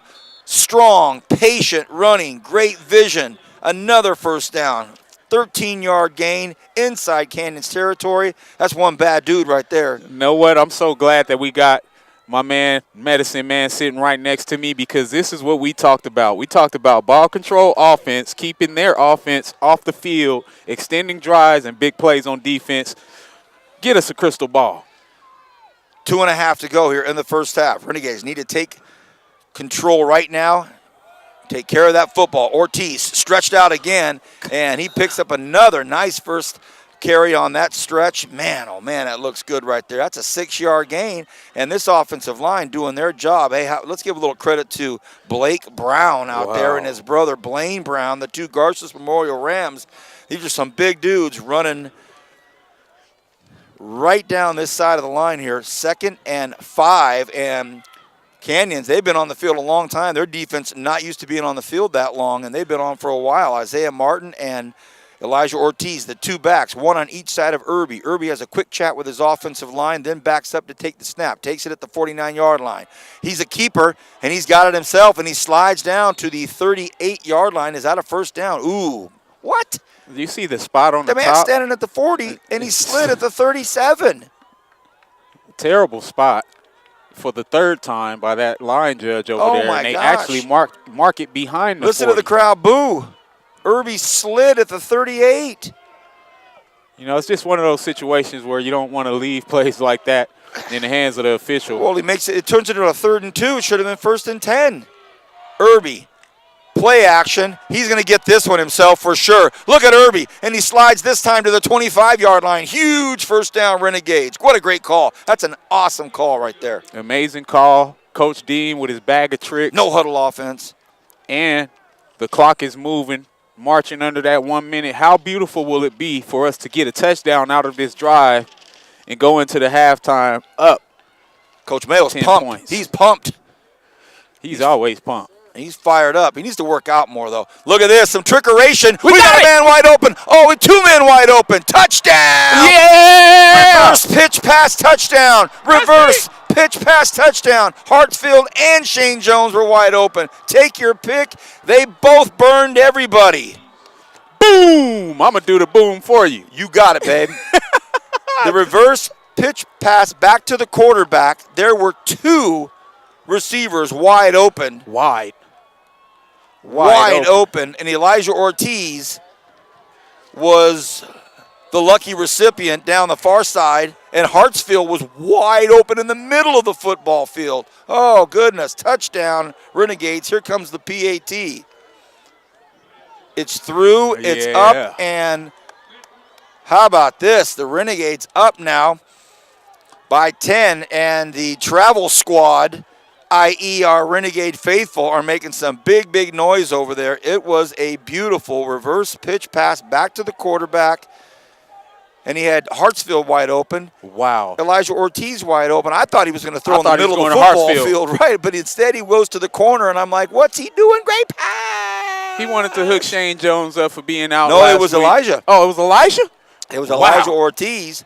That 5 and that 6 been playing with Man, us all oh year. man, what a touchdown. What a touchdown. With the bodyguard's over here. The bodyguard has come over to say something. Stacy, that's nice, huh? It's Ortiz 24. Yes. Okay. Well, hey, Stacy had an interesting side note on the way up. He said that we can't just give it to Ortiz 41 times, so let's throw it to him. Right. You were right, Stacy. What's the difference? Right. We'll take either one. Thank you. Man, when the bodyguard rolls over here, you know things are going good. Our halftime guests are both here. But I got it.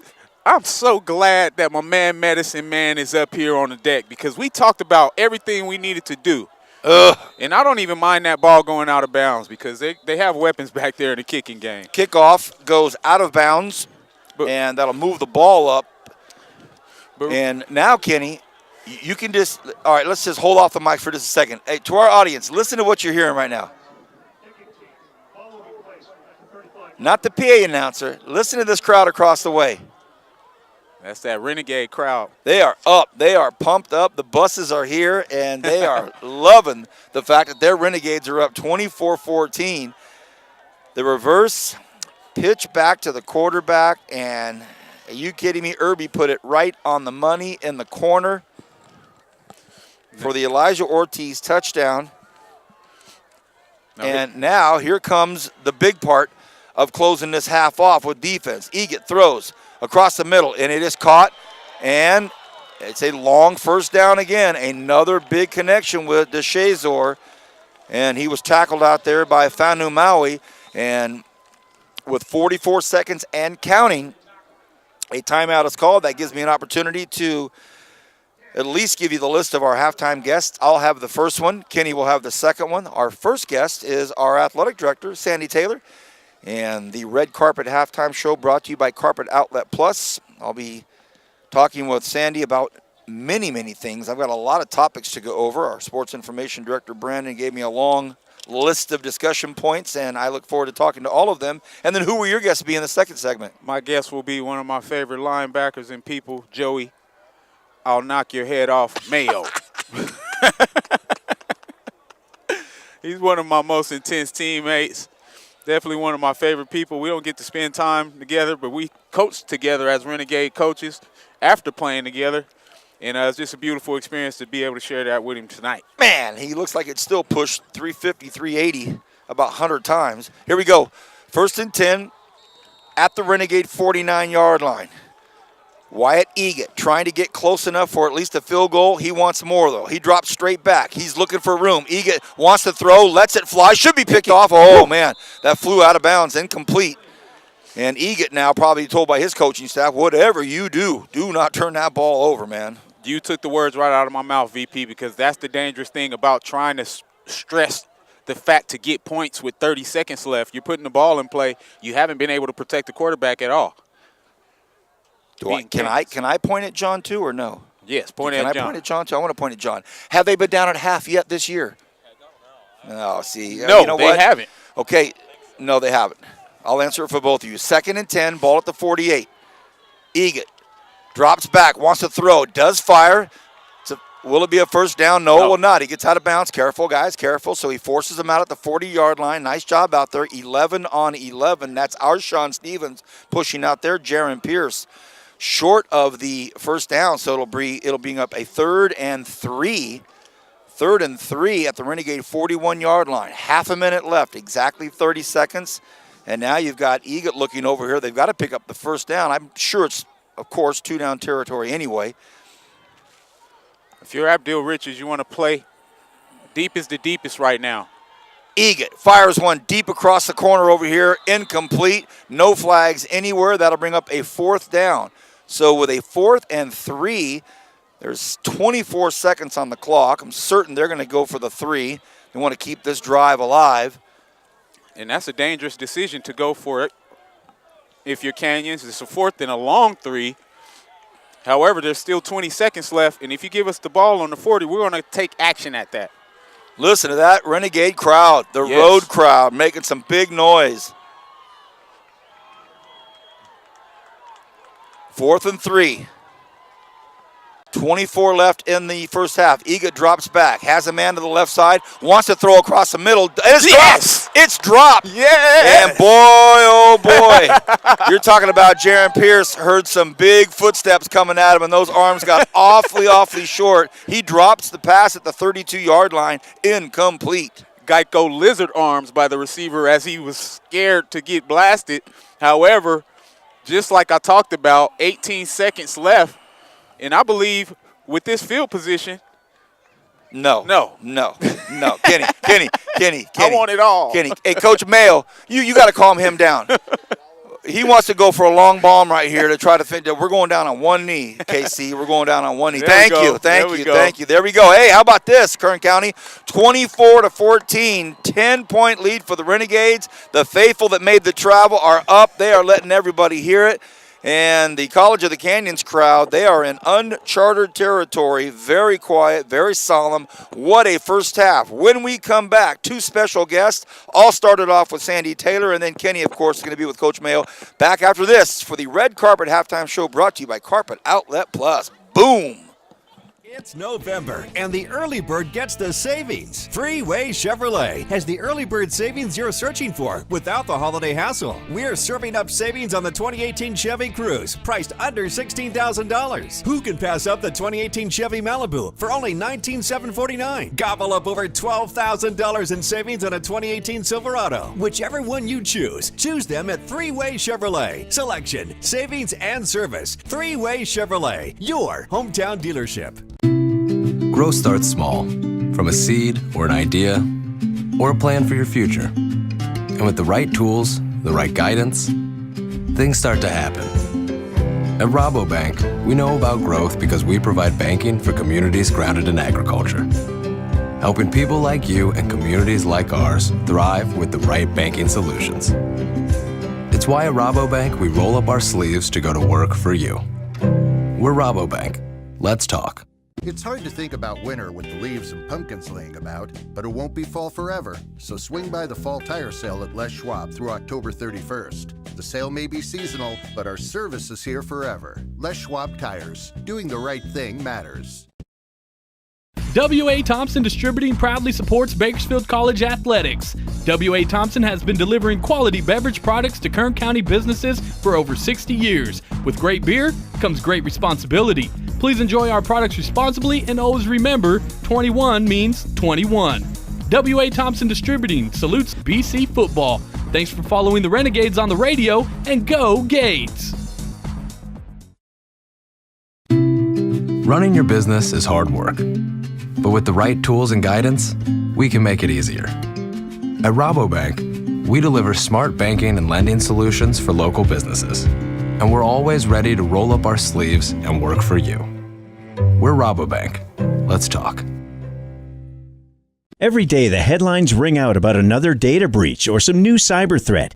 In today's high-tech business world, a lack of network and data security can cause catastrophic problems. The solution is so simple. Grapevine MSP Technology Services. Grapevine MSP is Bakersfield's leading provider of managed IT services. IT consulting, data backup, disaster recovery, cloud services, computer repair, and Mitel phone systems. Grapevine MSP has the fastest service response times in the Valley, and they understand that downtime costs your business money.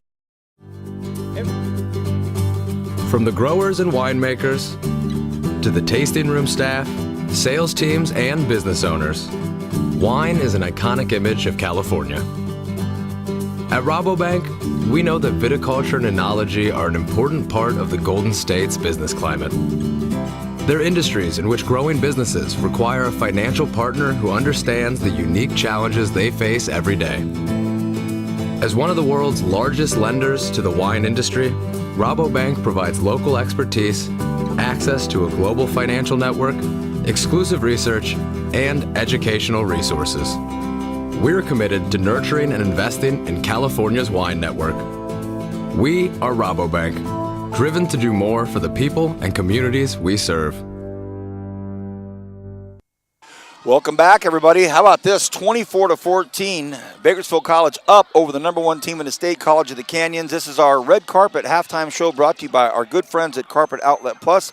I'm Vance Palm, joined by my favorite interview. What else can I say? Sandy Taylor, our athletic director, lucky enough to get her a few times a year, and great night to have her here. Sandy, first of all, your thoughts on this first half? Wow is all I can say. That is incredible. What a great first half.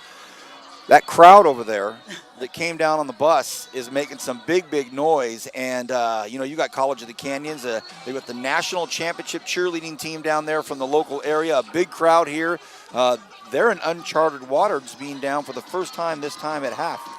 You can tell on the sideline there's a few conversations going on that they're not used to having, who's blown that coverage and what's happening on what play.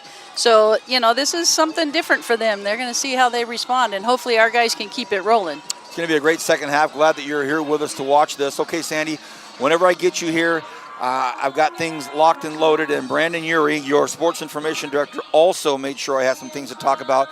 Wednesday night, I was fortunate enough to call a volleyball game up at Gil Bishop, and last night, I hear unbelievable setting. It was incredible. The fan atmosphere, it was standing room only on the lower half of the gym. What an incredible match. Both teams played exceptionally well. It was back and forth. We were fortunate. We came out on top in 1-4, so we're outright conference champions. We'll go into our conference meeting. I think it's tomorrow, but then they'll find out on Thursday what their seed is. But likely they'll host a home game on the 20th of November.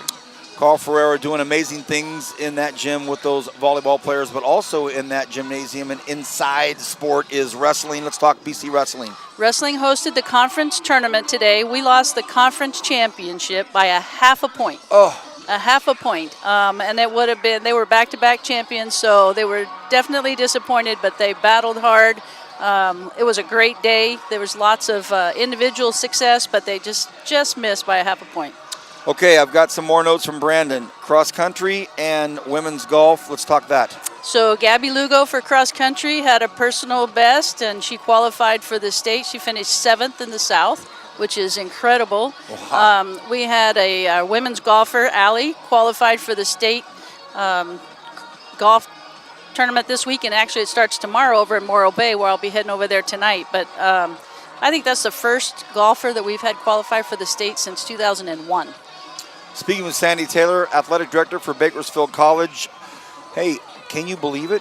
It's basketball season. I was in the gym the other night, and I'm seeing basketball players on the peripheral getting ready, stretching, calling a high school volleyball game the other night. All the basketball players are waiting to come on the court. It's already that time. How's it look for us for men and women's? I don't know how our teams did today because Paula's team, women's basketball, was playing on the road at Riverside Tournament.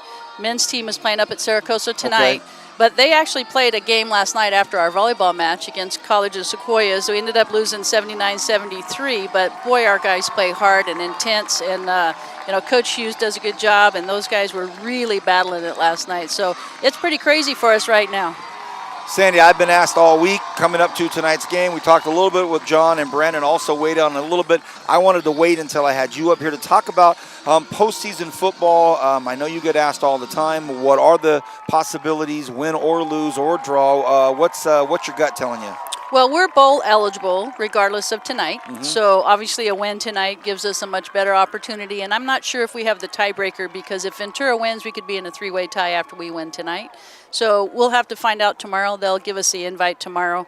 I put in for we're willing to host anytime, anywhere, and so bring it on if we can. And if we were to host, it would be the 17th. So we'll have to keep that under our hat, but we'll know tomorrow afternoon.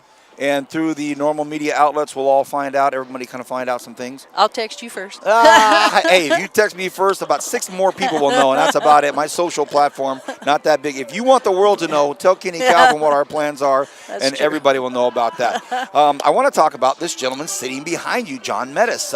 We came into our world last year at the Dameron Deck. He'd never been in the area, and we threw him right into the radio show, our live streaming, and instantly became one of us. We love him, feel like he does a great job for us. Give us your take on John, the Medicine Man. John has done a tremendous job. You know, getting to know BC and our traditions is not an easy task, and he's been here just about a year, and he seems like he's got a good handle on what we're all about, and I appreciate all the work that he does for us. Sandy, if you are your good friend Jeff Chudy in that locker room right now, and you're up 10 against the number 1 team in the state, what are you telling those Renegades in there? Don't change a darn thing. Just keep doing what you're doing and stay calm and in the moment. I like that. I like it. Well, I'm going to let you off easy tonight, Sandy. You've got, done some good moments here with me. I'm going to let you off easy because I believe Kenny Calvin has got a great conversation setting up with Coach Mayo. We'll look for tomorrow to wait on our postseason football stuff. Anything else you want to cover before I let you go? Well, everybody should go to GoGage.com and follow all of our postseason, because we have an opportunity for women's soccer, wrestling, golf is going tomorrow, cross country, football. I mean, it's going. So, find out where we're playing and who we're playing and when, go to GoGage.com, because there's a lot going on. My daughter told me the other night, Dad, I think the president of Bakersfield College watches you. And I said, she sure does. Would you like to give a personal shout out to our president? I would. Dr. Sonia Christian, thank you for all your support. And we're glad that you're watching, and go Gades. We know that she's dealing with a lot of what we're all dealing with out here on the western seaboard of California, and we hope that everything's okay. Yes, and I'm sure that it is. So when we get back, it's going to be those two guys right there. Why not just put microphones on them? They're already standing right behind us in our shot. So, Sandy, thanks for your time. I really appreciate it. When we come back, Coach Calvin and Coach Mayo, Renegades up big now at halftime. Back right after this. It's November, and the early bird gets the savings. Freeway Chevrolet has the early bird savings you're searching for without the holiday hassle. We're serving up savings on the 2018 Chevy Cruze, priced under $16,000. Who can pass up the 2018 Chevy Malibu for only $19,749? Gobble up over $12,000 in savings on a 2018 Silverado. Whichever one you choose them at Three-Way Chevrolet. Selection, savings, and service. Three-Way Chevrolet, your hometown dealership. If you call Kern County home, then you can bank with Kern Schools Federal Credit Union. From savings and checking accounts to the latest in online and mobile technology, Kern Schools is here to be your lifelong financial partner. Kern Schools, together we have something special. Every day the headlines ring out about another data breach or some new cyber threat. In today's high-tech business world, a lack of network and data security can cause catastrophic problems. The solution is so simple: Grapevine MSP Technology Services. Grapevine MSP is Bakersfield's leading provider of managed IT services. IT consulting, data backup, disaster recovery, cloud services, computer repair, and Mitel phone systems. Grapevine MSP has the fastest service response times in the Valley, and they understand that downtime costs your business money. It's hard to think about winter with the leaves and pumpkins laying about, but it won't be fall forever. So swing by the fall tire sale at Les Schwab through October 31st. The sale may be seasonal, but our service is here forever. Les Schwab Tires. Doing the right thing matters. If you call Kern County home, then you can bank with Kern Schools Federal Credit Union. It's that simple. From savings and checking accounts to home and auto loans to the latest in online and mobile technology, Kern Schools is here to be your lifelong financial partner. And whether you like traditional banking or prefer to handle your finances online, we can meet all your needs. To open your Kern Schools account today, simply visit a branch or go online. With online account opening, you won't even have to come visit us. Just one more way Kern Schools is here to make your life easier so your dreams and goals become reality. Kern Schools, together we have something special. W.A. Thompson Distributing proudly supports Bakersfield College athletics.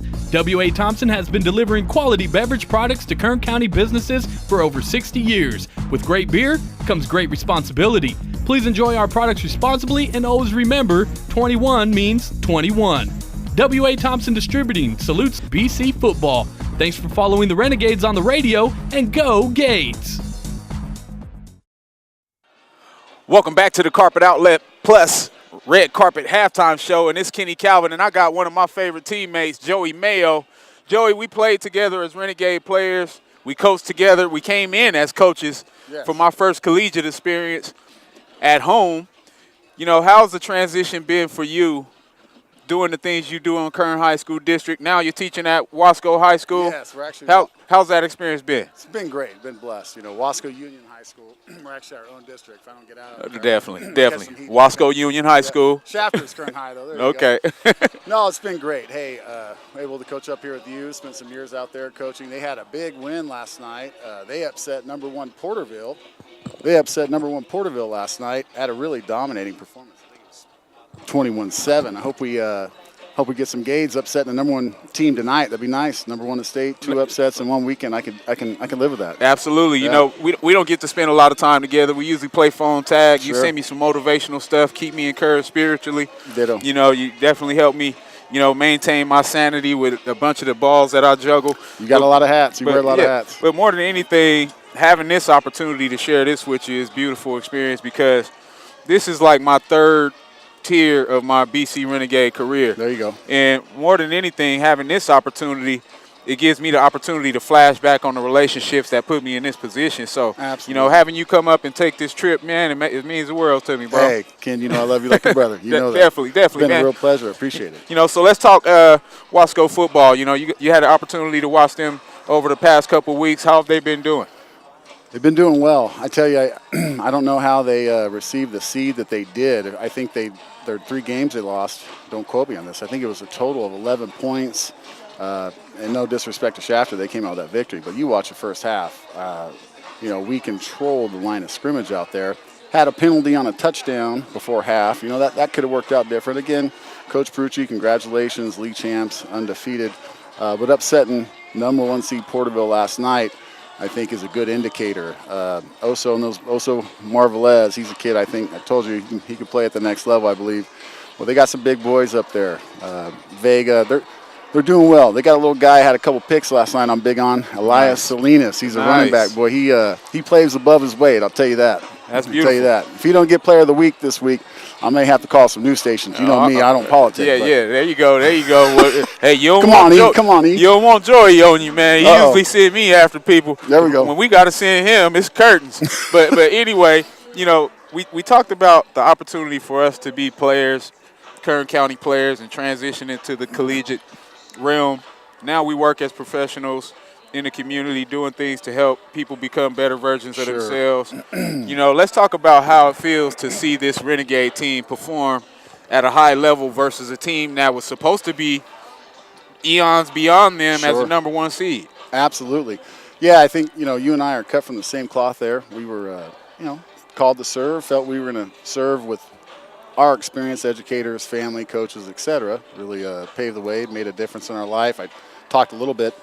Did a little game with East and Wasco High. I mentioned Dallas Greider on there. You know, these coaches, a lot more positive has come out of this game than negative. I know the head deal, we talked about that a little bit. I feel there's a lot of, you know, negativity around the game of football, but if you look post-World War II on, you know, this game has really changed the lives of young men. Back to this game, though, amazing. I'll tell you what, Coach Dean, he's calling a great game tonight. We had a nice, 3rd and 11 screen. First down, we got a little reverse pass. Some razzle-dazzle. Yeah, razzle-dazzle there at the end. So I'm enjoying it up here. Well, got a proud, happy alumni. Coach Paul down there, Coach Chudy, we know all those jokers. We Chudy gang. Yes, that's what I call us, whether yes, you know it or not. You 100%. know, you don't do a lot of the social media stuff. I'm always Chudy ganging and hashtagging. We live to tell the story, right? Yeah, we live to tell the story. You know, but Chudy, you know I love you. I'm playing. And Chudy, if you ever played for Chudy, you understand the jokes. It takes a certain kind of man and a certain kind of player to play for Coach Jeff Chudy. There you go. And it definitely is a reflection of the hard work that we see out of these players right now, playing above expectations. Absolutely, and I think, you know, with Coach Schutte, along with any other coach, we all have our own, you know, style, et cetera. But you know this as being a position guy under him, and I was partially when I played nickel, but you knew Coach Schutte at the end of the day loved you. He was going to coach you hard. He was going to let you know when you did wrong, but he was also going to love you up and did right too. So I never had a problem with it. I had a great time coaching and playing for him, as I have all my coaches really. It's been a real blessing in this game. And yeah, like you said, the ability to serve the community. I hope it doesn't sound corny in 2018. Sometimes I wonder, we're a pretty selfish society anymore, and I'm not trying to take Billy Club out. And I love America, but yeah, I'm happy. I'm a happy man, and I enjoy what we're doing. I'll leave it at that. I'm glad you said that, because ultimately we got about 30 seconds left before we go to another break. But more than anything, football changed who we were as young men. 100%. Look, you got a North High star. Yeah, the Bakersfield High Driller. We played against each other. We hated each other in high school. Yeah, that's and then you get up to Kern County All-Star College, Bakersfield College, and we morph into this family. And these bonds have continued to grow forever and forever, and it will last after life. 100%. So, Joey, I appreciate you coming to the booth, Thank man. you. That could be more the truth right there. Yeah, and always a pleasure. Since if we can play another 30 minutes of football like we played, come to the booth next week. There we go. Oh, I'm the lucky charm? Yeah, well, you're going to have to drive home with me next week, too. We're going to have a system here. I'll figure it out. That's it. Well, hey, this is Kenny Calvin, Joey Mayo, former North High Star, BC Renegade, San Diego State Aztec, Cleveland Brown. Short trip. And this is the Red Carpet Outlet Plus halftime show. We'll be right back after the break. Go Gates. Growth starts small, from a seed or an idea or a plan for your future. And with the right tools, the right guidance, things start to happen. At Rabobank, we know about growth because we provide banking for communities grounded in agriculture, helping people like you and communities like ours thrive with the right banking solutions. It's why at Rabobank, we roll up our sleeves to go to work for you. We're Rabobank. Let's talk. It's hard to think about winter with the leaves and pumpkins laying about, but it won't be fall forever. So swing by the fall tire sale at Les Schwab through October 31st. The sale may be seasonal, but our service is here forever. Les Schwab Tires. Doing the right thing matters. W.A. Thompson Distributing proudly supports Bakersfield College athletics. W.A. Thompson has been delivering quality beverage products to Kern County businesses for over 60 years. With great beer comes great responsibility. Please enjoy our products responsibly and always remember, 21 means 21. W.A. Thompson Distributing salutes BC football. Thanks for following the Renegades on the radio, and go Gates! Running your business is hard work, but with the right tools and guidance, we can make it easier. At Rabobank, we deliver smart banking and lending solutions for local businesses, and we're always ready to roll up our sleeves and work for you. We're Rabobank. Let's talk. Every day, the headlines ring out about another data breach or some new cyber threat. In today's high-tech business world, a lack of network and data security can cause catastrophic problems. The solution is so simple. Grapevine MSP Technology Services. Grapevine MSP is Bakersfield's leading provider of managed IT services.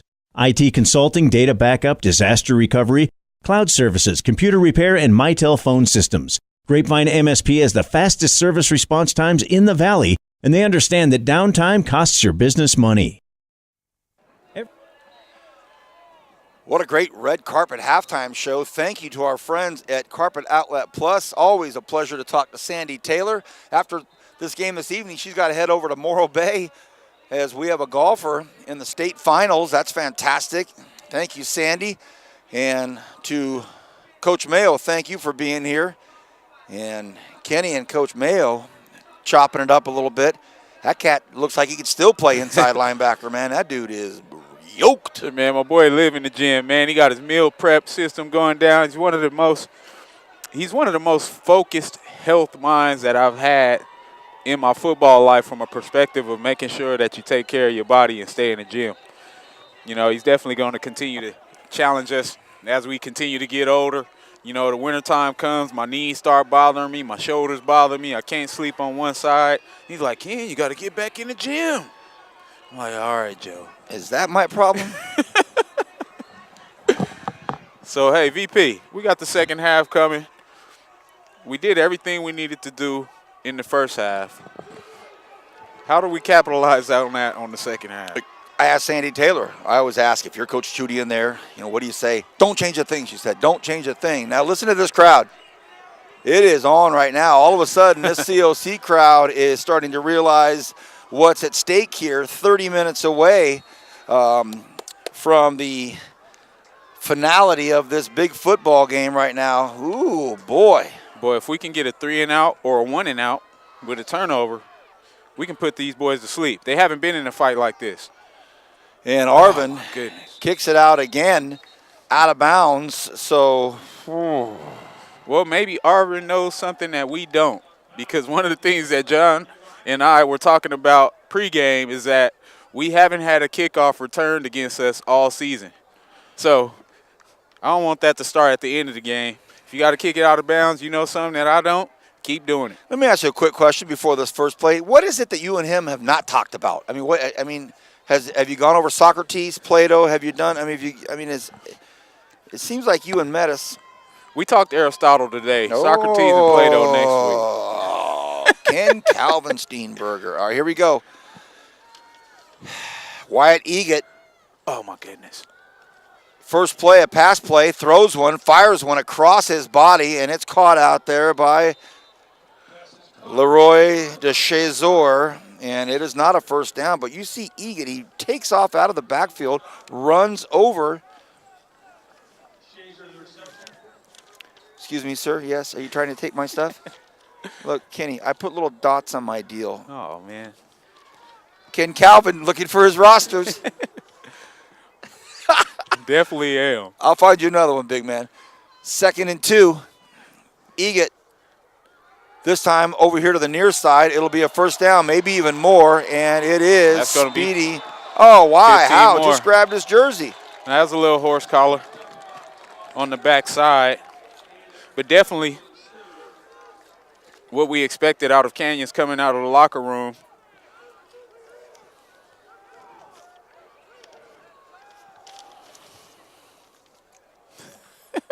I'm teasing Vance like he took my. I'm looking all over like for the my top deck roster here and for I your folded rosters. it in my pocket. And they're in your pocket, Kenny. Okay, we're messing around, but Canyons is not. 1st and 10 from the Renegade 29-yard line. The first down, and then the horse collar puts them right back in the driver's seat here. Egat takes the snap, throws out to the far side, and in a beautiful play. It's a huge gain, and it's caught out there by Jaron Pierce. So College of the Canyons has come out of the locker room saying, we're going to do what we do, and they have moved down the field very, very quickly. It'll be 1st and 10 from the 15-yard line of Bakersfield College. It has taken them all of 63 seconds to put themselves in scoring position in a big way. Bubble screen right, bubble screen left. So pretty far. much long handoffs to their speedy guys. And now 2 receivers come way out to the right side.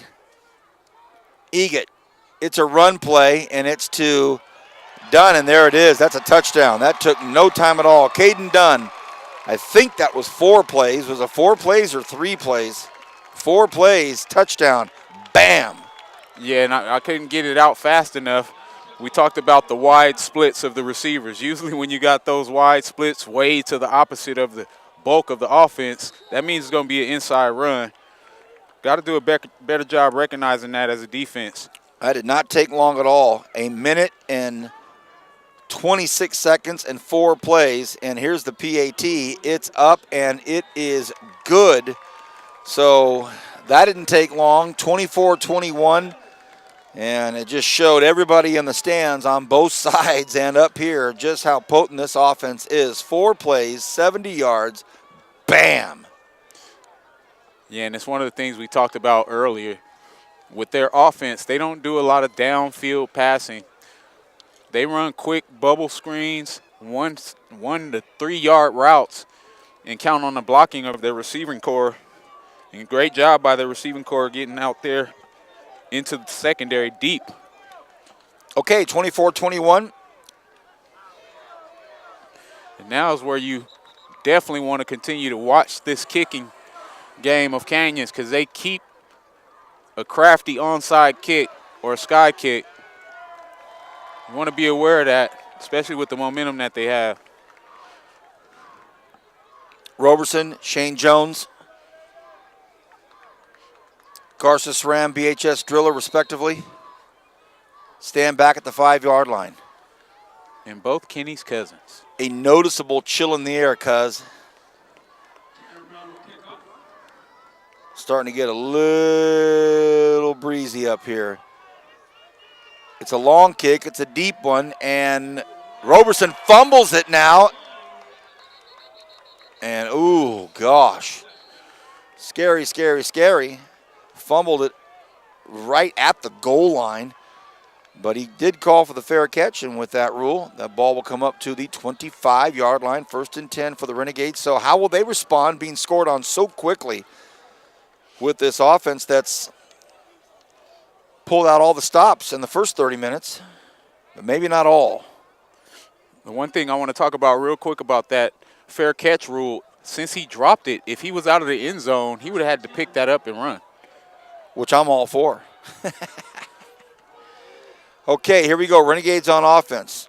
Canyons packed in tight. They start with Elijah Ortiz. They're waiting for it. No gain. You can hear the crowd loving it too. Ortiz wrapped up very quickly at the line of scrimmage. Yeah, they scored so fast. Offense coming out, going run first with no gain. A little light huddle. Jones and Roberson off to the far side, the right side of the line of scrimmage, right up against Bakersfield College sideline.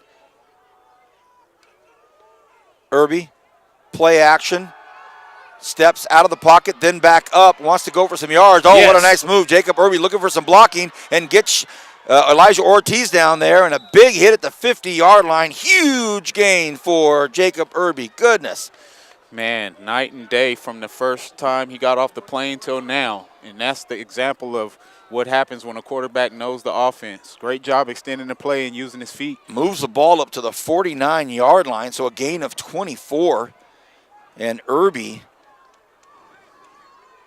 has brought a new dimension to this offense at the perfect time. 12 and a half to go here in this third quarter. We're just underway in the second half. Irby, will he go hard count? He does. Oh, looked like some encroachment.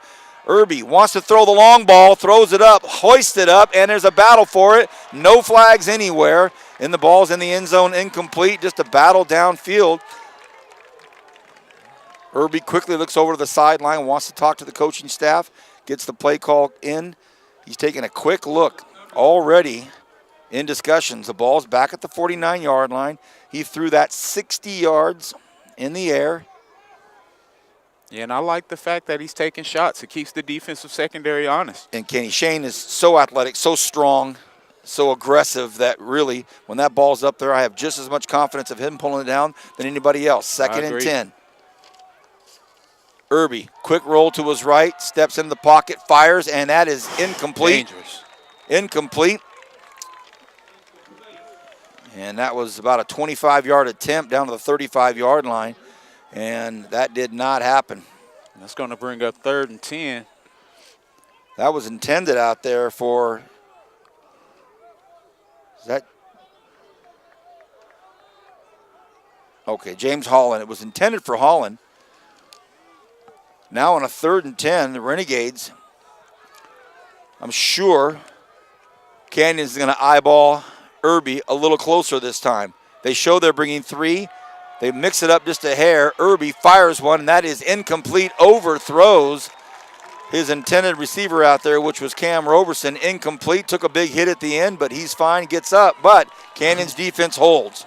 Yeah, and Canyons playing inspired defense. After the half, we have a great punter. I'm interested to see just where this kick goes from midfield. Last one was a boomer. DeShezor is waiting back at his 10. They know all about Carson Olivas. Will they come after it? Olivas hammers one to the far corner. DeShazer tries to go get it. Will he get it? And, the Renegades almost keep it in. They almost keep it in. What a beautiful effort, a full sprint, but the ball trickles past the goal line, and that was almost caught and tagged out there by Bryce Underwood. Underwood almost gets it. Oof. Underwood, one of my son's buddies, was at the Army going away party for Kamani. Son of my teammate, Sean Underwood. Almost got that. Wouldn't that have been great to start that, have them start their drive on the 1 yard line instead? Up to the 20. The score is 24-21. Renegades up by a field goal. 12 minutes to go here in the third quarter. Here comes this potent number 1 offense in the state, or the offense of the number 1 team in the state. To me, it's the same thing. A huge gaping hole for Dunn. And let's not forget, 5'9", 200 pounds, soaking wet. The freshman out of Mission Hills, California, with a huge gain, another first down to the 35. I talked about the action of the quarterback when we were talking about Irby. Their quarterback is doing a great job with the fake Brett Favre-esque pass after he's handed the ball off. First and 10, Canyons, 35. Again, they keep it on the ground. This time the Renegades there to stop it, but it is Caden Dunn again. And Caden Dunn is going to help up. Big time respect. Jalen Simpkins, and that's no easy task. He said, man, that's a big hit. Jalen, let me help you up. Gain of 4, 2nd and 6. The ball is at their own 39-yard line. 11-11 on the clock. Good job by the defensive line not biting on that hard count. One name we haven't called much tonight is Justin Harrington. I expect a big play out of him sooner or later. Eget, again, done nothing.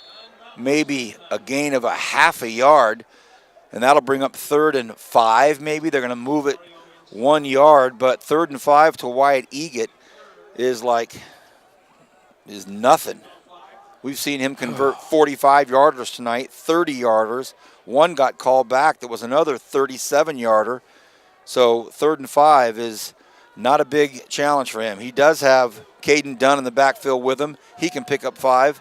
So big test for the Renegade defense here. We got wheel routes coming again. Eget drops, throws, dropped. The ball is dropped again. That's the third drop by Jaron Pierce. The earlier one he caught was at the end of the first half. He dropped a big one in the first quarter, and now a big one there, and he's got to come over to the sidelines and have a word with his coach. That would have been a big first down for College of the Canyons. Didn't happen. They've got a punt, 4th and 5, and how about the cameraman? Back at 25-yard line, Roberson. We'd love to see something electric from Cam. He's had 3 returns in the last 2 games. And they know that, so they're going to kick it out of bounds. And not a horrible punt, and about a 9-iron that back spins on it, back to the 22-yard line. We'll take a super short break and be right back on Bakersfield.com. Buying a pre-owned vehicle from an online company can be risky, especially if the vehicle is not seen in person before the purchase. At Three-Way Chevrolet, we want you to search and compare the inventory on our website, but then come in to the dealership and test drive our vehicles. Let us take the risk out of your buying experience. Buy from the dealer you trust, and when you step up to certified pre-owned, confidence comes standard. A 172-point inspection and reconditioning along with 2 factory-backed limited warranties and roadside assistance add up to a value you can depend on, and a vehicle you can trust from Three-Way Chevrolet, your hometown dealership. Welcome back, everybody. 1st and 10 for the Renegades. They start off on their own 27. This is a run play to the near side. They hand it to Isaiah Martin, and the Garces Ram wrapped up very quickly there.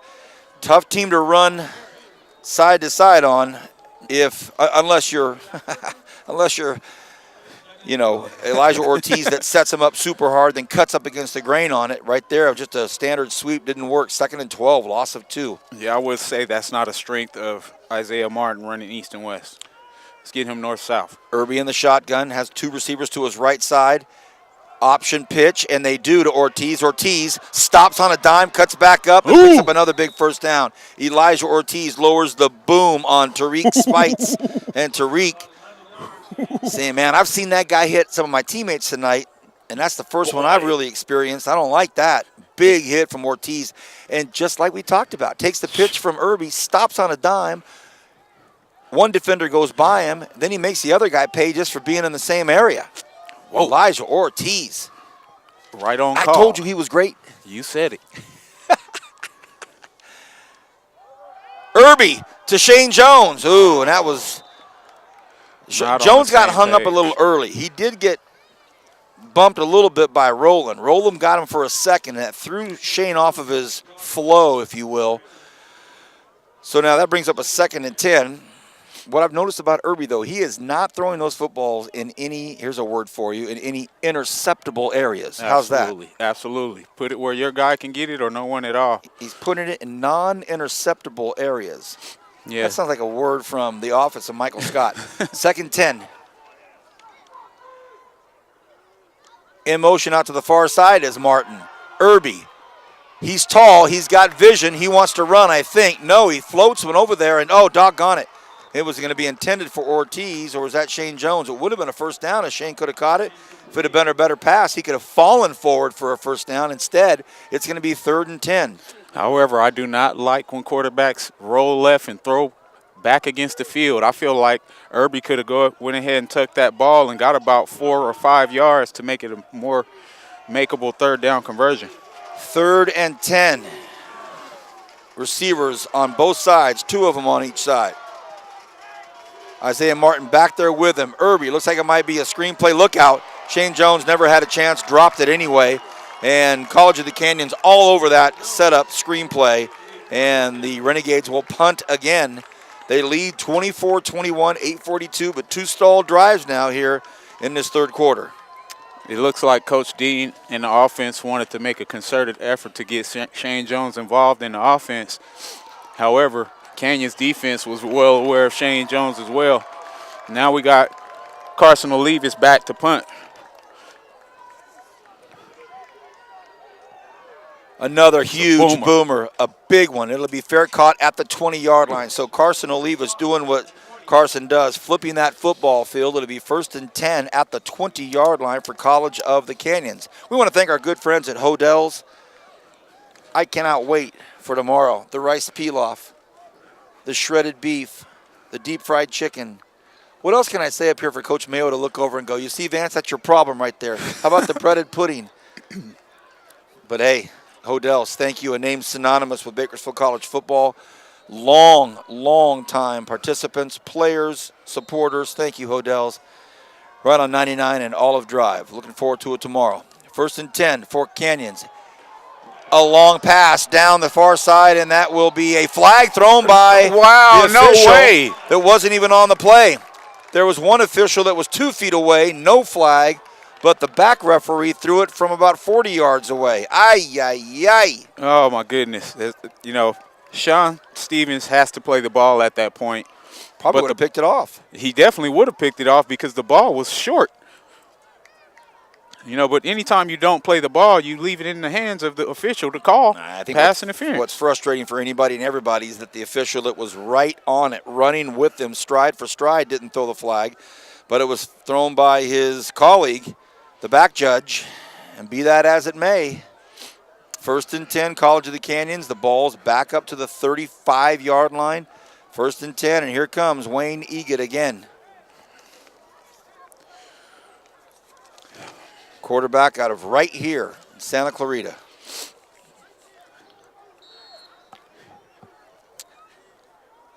They look to throw over here to the near side. Oh. Dropped again by Jaron Pierce.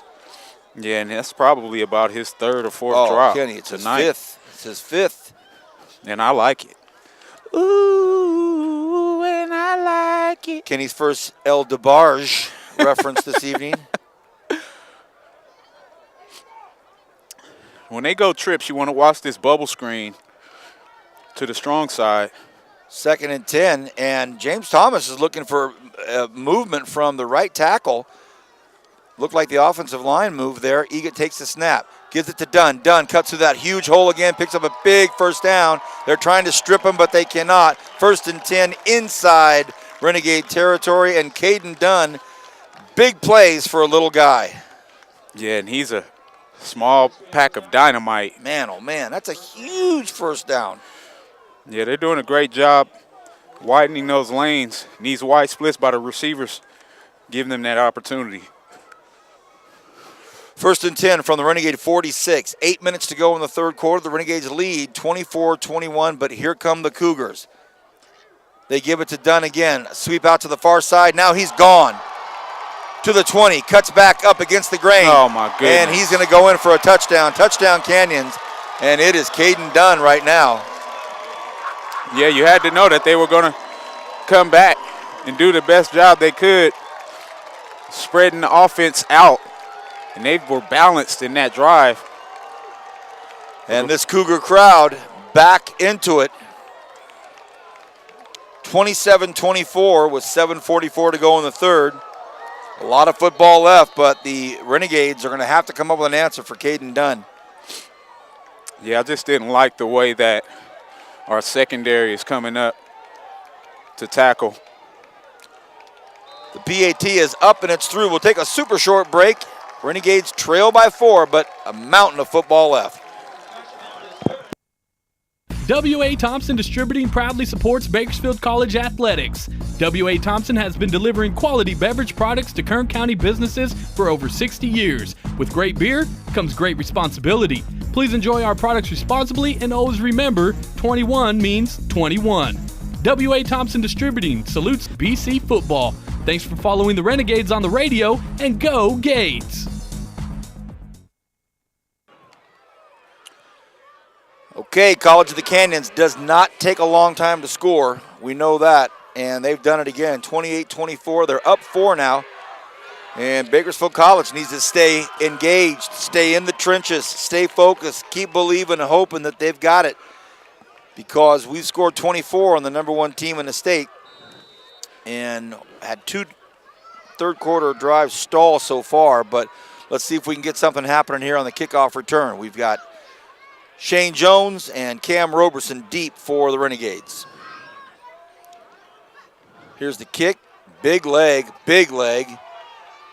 and Roberson will take a knee in the end zone. Yeah, their kickers are doing a great job keeping Cam out of the game right now. But more than anything, I feel like as an offense we have to play with more intensity. Our body language coming out after the half wasn't as impressive as Canyons. And you can see they're playing with a little pep in their step. 7:44 remaining to play. BC Renegades football, 1st and 10, heading north.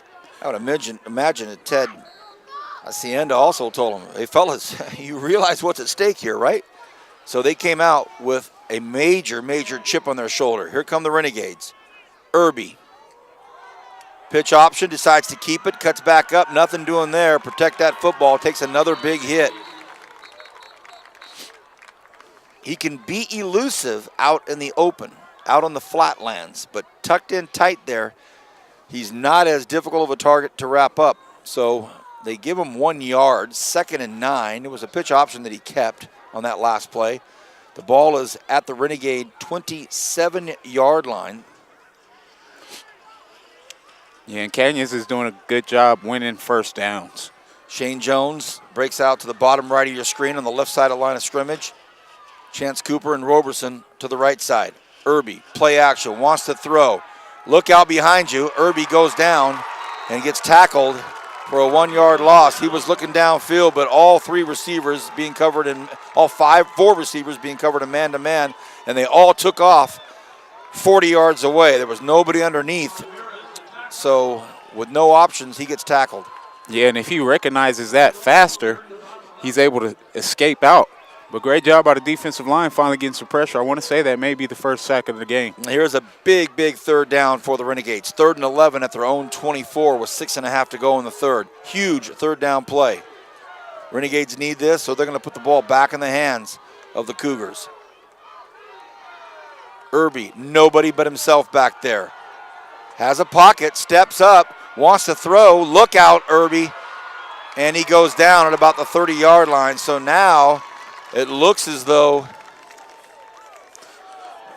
we had a hat on the ground. Usually that means somebody ran out of bounds. Well, yeah, 5-yard gain, and Jacob Irby did not get rid of it, didn't let it fly. So now it's 4th and 6 from their own 29. Carson Olivas will be called on for a big leg right now. The return man is DeShazor, and he stands at the 27-yard line. Olivas. Thank goodness it's Carson. He drops a bomb on it, and it's taken at the 25-yard line, and DeShazor wants to do something with it. Ball's on the ground! Ball's on the ground! Ball's out! And they're going to say, College of the Canyons, ooh, boy.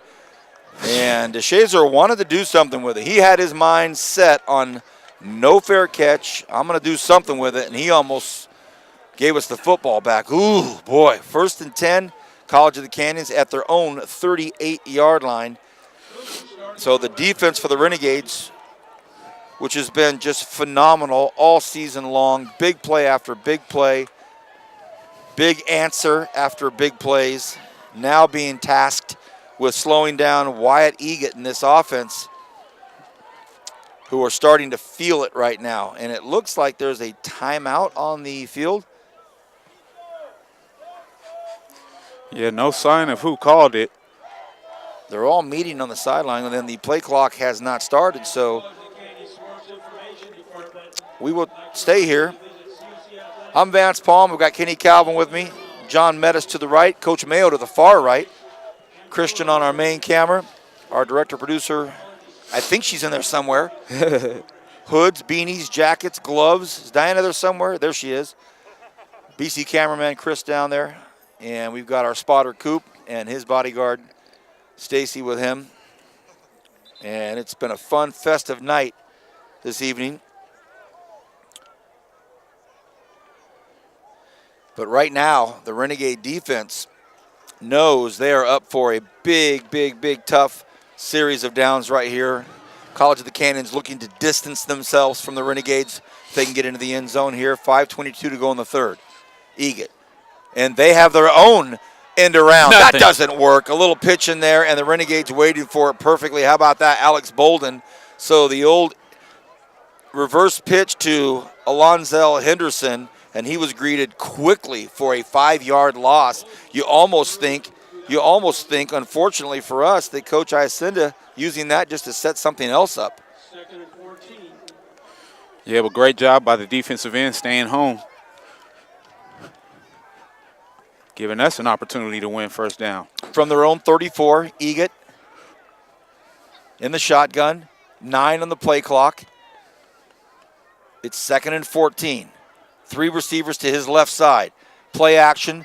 He's in trouble again. He floats the ball out here. That's intentional grounding. And that should be intentional grounding. I hope so. And you can hear the Canyons crowd. And that ball was uncatchable. And they called pass interference on a ball that was thrown 15 yards into the end zone. The ball was uncatchable. The ball was thrown into the track. Wow. It was thrown into the running track. Well, they called it on. How can that play be? Egan was in trouble. They were standing. He tossed it up into to the running track, and you got to be kidding me. Abdul Richards and the receiver were both just standing still because the ball was 15 feet over their head, thrown out to the running track. That's a horrible call. That's a horrible call. Especially in this phase of the game. Oh, my gosh. I would have brought up a huge 3rd down. Now they faked the pitch, and now Egan slides, and he gets an 8-yard first down slide, so it'll be 2nd and 2. That's a horrible call. Abdul Richards still wants an explanation. He said, hey, me and the receiver both stopped running. The ball flew into the track, and you called it on me? And he's still having a word with the line judge, and we have a Renegade that's down. We'll take a break, and we'll be back right after this on Bakersfield.com. For years, Current Schools Federal Credit Union has been the local choice to meet your financial needs. And just because we're local, you can still take us wherever your travels or life may be. That's right. From online and digital banking to mobile check deposit, Current Schools is always a tap away. And did you know banking at Current Schools gives you access to over 30,000 ATMs nationwide, more than any big national bank can offer? Download the Co-op ATM Locator app to find an ATM near you. See, we're local, but we're local everywhere. Current Schools. Together, we have something special. It's hard to think about winter with the leaves and pumpkins laying about, but it won't be fall forever. So swing by the fall tire sale at Les Schwab through October 31st. The sale may be seasonal, but our service is here forever. Les Schwab Tires. Doing the right thing matters. Welcome back. Our Renegade is up. And Coach Chudy still over there talking to the White Hat, saying what we're all saying. How can that call have been made? The ball was thrown, just so you know, for our radio audience that didn't see it, Iga drops back. He's in trouble, under duress. He flings it over to the Gatorade buckets by the trainer's table on the running track. And we thought it was an intentional grounding. We're all stoked because we see the flag fly. But the field judge on the side over here called it on Abdul Richards that he was holding the receiver. The problem is he didn't even say holding. He called PI. The receiver stopped running when he saw the ball flying into the stand. So I have to let go. I got to get over it. I got to get past this somehow. The only call he could have called that made sense would have been holding. You can't call PI on an uncatchable ball. Wow. Well, and now the officials meeting for a discussion midfield, and I don't know what that would be about. Can't take it back. You know, it's the toughest thing about plays like that, and we never want to sound like homers as broadcasters, but the rules are the rules. There's a reason why you have officials who come together in conference after bad calls. That's one of those situations where the White Hat should have came together with his staff and said, hey, guys, we can't call pass interference on an uncatchable football. That's a great point, Kenny. If nothing else, they get together real quick and say, hey, you know what? I threw the flag on that one, but honestly, you know, the ball was uncatchable. We got to but that did not happen. And Coach Chudy's just, you know, wanted to let these guys know, how can that happen? But be that as it may, it's not going to change. And now it's 2nd and 4. The ball is at the Renegade 49-yard line, so they're inside Renegade territory. But now the official, the White Hat, and the field judge over here having a discussion. And I think it may be a technical issue as they're trying to get their microphone worked out here. I'm hoping he can get on the microphone. That's what it was. I'm hoping he can get on the microphone and say to the Bakersfield crowd, we made a big mistake on that other call, and we want to apologize. Not happening. Okay, the White Hat has his microphone that's working. It is 2nd and 4. The ball is inside Renegade territory at the 49-yard line. The score is 28-24. College of the Canyons was down 10, but they have answered in a big way. 4:18 left in the third quarter. Now the play clock was wrong. They have that ready. Goodness. Dunn is back in there. That's Caden Dunn, the dangerous running back. It looks like we're underway now. Egan hands it to Dunn. Dunn runs into traffic this time. Nothing doing there. And he gets brought down right about the line of scrimmage again. So good job by that Renegade defense. They didn't fall for the fake. They knew it was in Dunn's hands, and they wrapped him up. 3rd and 4. Sometimes a call like that can work both ways. It can either deflate you or it can inspire you to play better defense. Hopefully for us, it's the latter. You've got the Renegade crowd getting into it now, across the way. 3rd and 4. 3:45 and counting here in this third quarter. And as these receivers tighten these splits, tight splits usually mean out routes or crossing routes. And they're going. Egan drops back to throw, throws one across the middle, and it is caught for a huge first down, a massive first down up to the 31-yard line, and it's caught out there by Brandon Pierce. And Pierce just floated across the football field from the right side all the way to the left side, and Egan just knows his guys so well that he threw it right into his hands, right into the route. 1st and 10, College of the Canyons. They're now at the Renegade 31-yard line. Another huge third down conversion by this super talented quarterback. Pre-snap recognition, tight routes mean crossing routes. He did exactly what I said. We have to get better pre-snap recognition. Well, College of the Canyons has to take a timeout, and this, I believe, is their first charge timeout. They hadn't called one earlier. That was with the officials' headphones not working. So let's give our corporate sponsors and our good friends an opportunity to let us know why they support Bakersfield College back right after this. Buying a pre-owned vehicle from an online company can be risky, especially if the vehicle is not seen in person before the purchase. At Three-Way Chevrolet, we want you to search and compare the inventory on our website, but then come in to the dealership and test drive our vehicles. Let us take the risk out of your buying experience. Buy from the dealer you trust, and when you step up to certified pre-owned, confidence comes standard. A 172-point inspection and reconditioning along with 2 factory-backed limited warranties and roadside assistance add up to a value you can depend on, and a vehicle you can trust from Three-Way Chevrolet, your hometown dealership. Timeout is over. 3:03 remaining in this third quarter. If you're just joining us, it's been a fantastic football game. 28-24, College of the Canyons up 4 right now. And it is a 1st and 10 after another long third down conversion. So here come the Canyons. Egot rolls right, throws left, has a man wide open, and that's a touchdown. And great design on the route.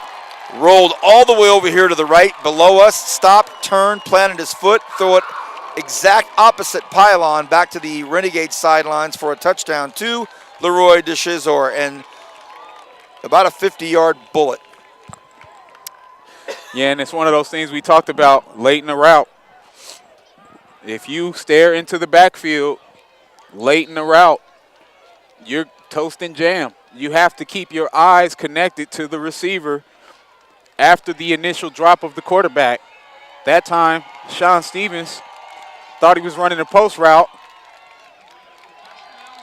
takes his eye off the receiver, looks in the backfield, and they go post corner on him with the throwback. 3 touchdowns in the third quarter by College of the Canyons, and they are back on top in a big way, 35-24, an 11-point lead for College of the Canyons right now, and they've come out of that locker room at halftime with a major, major issue, being down 10 to the Renegades. Now they're up 11, so it's been a big swing, and the Renegades now are going to have to buckle up. It's going to be 17 minutes and 55 seconds of torture to watch this Canyons team keep putting points on the board. Well, we talked about it. We knew Canyons was a team that's going to come back. That was the last thing I said at the end of the halftime. Carpet Outlet Plus halftime show was the fact that we were up on them last year 14-3, I believe. Maybe even been 21-3, and allowed them to come back into the game. And here we go again, right out of the half, allowing 21 unanswered points. And I would definitely continue to keep my eye on this kicking game, because as they go up, they continue to try to take more shots with trick plays, etc. Okay. Roberson, Jones, deep. This is returnable, certainly. Cam bobbles it at the 2, picks it back up. Roberson looking for some space, and he gets brought down at the 18-yard line. So a big hit, actually. Cam took a big hit at the end there, and we have another Renegade down here for a second. Hopefully he's going to be okay with 2:49 to go here in this third quarter. The Renegades will have the football, and we have a player down for the Renegades. Yeah, and Cam, after that big week where he was special teams player of the week and Southern California player of the week, 2 drops on kickoff returns, taking him out of his rhythm. You know, 2:49 to play in the third. Get a score on this drive here, puts us in a position to still be in the game, but you do not want to go 3 and out against this Canyons team and give them the football back. They're going to continue to attack in the air because there's still a lot of football left to be played. See if John can use those binoculars. We don't have a number on the Renegade player that is down. It's the kickoff return team for the Renegades. And he is still down.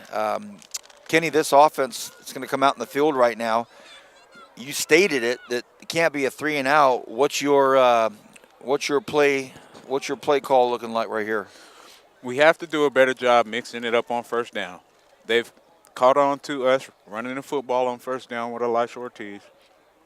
We have to do a better job winning first down, because that's the only way you extend drives, by making it easier for you on third down by shortening the yardage. We'll see if they can do it. We'll take a break for now, though. We have a Renegade player down. Can't see the number yet. We'll let you know. Hope you're watching and enjoying this game all with us tonight on Bakersfield.com or listening in on News Talk 1180 KERN or 96.1 FM. Back right after this. Every day, the headlines ring out about another data breach or some new cyber threat. In today's high-tech business world, a lack of network and data security can cause catastrophic problems. The solution is so simple. Grapevine MSP Technology Services. Grapevine MSP is Bakersfield's leading provider of managed IT services. IT consulting, data backup, disaster recovery, cloud services, computer repair, and Mitel phone systems. Grapevine MSP has the fastest service response times in the Valley, and they understand that downtime costs your business money. It's hard to think about winter with the leaves and pumpkins laying about, but it won't be fall forever. So swing by the fall tire sale at Les Schwab through October 31st. The sale may be seasonal, but our service is here forever. Les Schwab Tires. Doing the right thing matters. Okay, we're back. The Renegade that was down is up. Thank goodness it was Nick Maiden, toughest of toughest player you can get, and he is back up. 1st and 10, Renegades. Quick pitch out here to Ortiz. Ortiz stalls for a second, cuts back up. Nice job blocking downfield, and here comes a flag. And don't tell me they're going to call this on Shane Jones. That was some beautiful blocking, really good blocking. Yeah, you know, sometimes when you're fighting an uphill battle, the referees want to throw an extra mountain in front of you, and it's just up to you to continue to power through it. It looks like we're going to have a holding call. Oh, come on.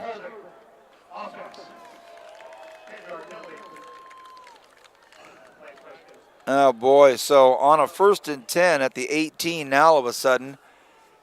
And what I saw was Shane Jones just driving that DB backwards, literally behind the play. And they never gave an – oh, the holding was on Furlow. Marcus Furlow. So Furlow –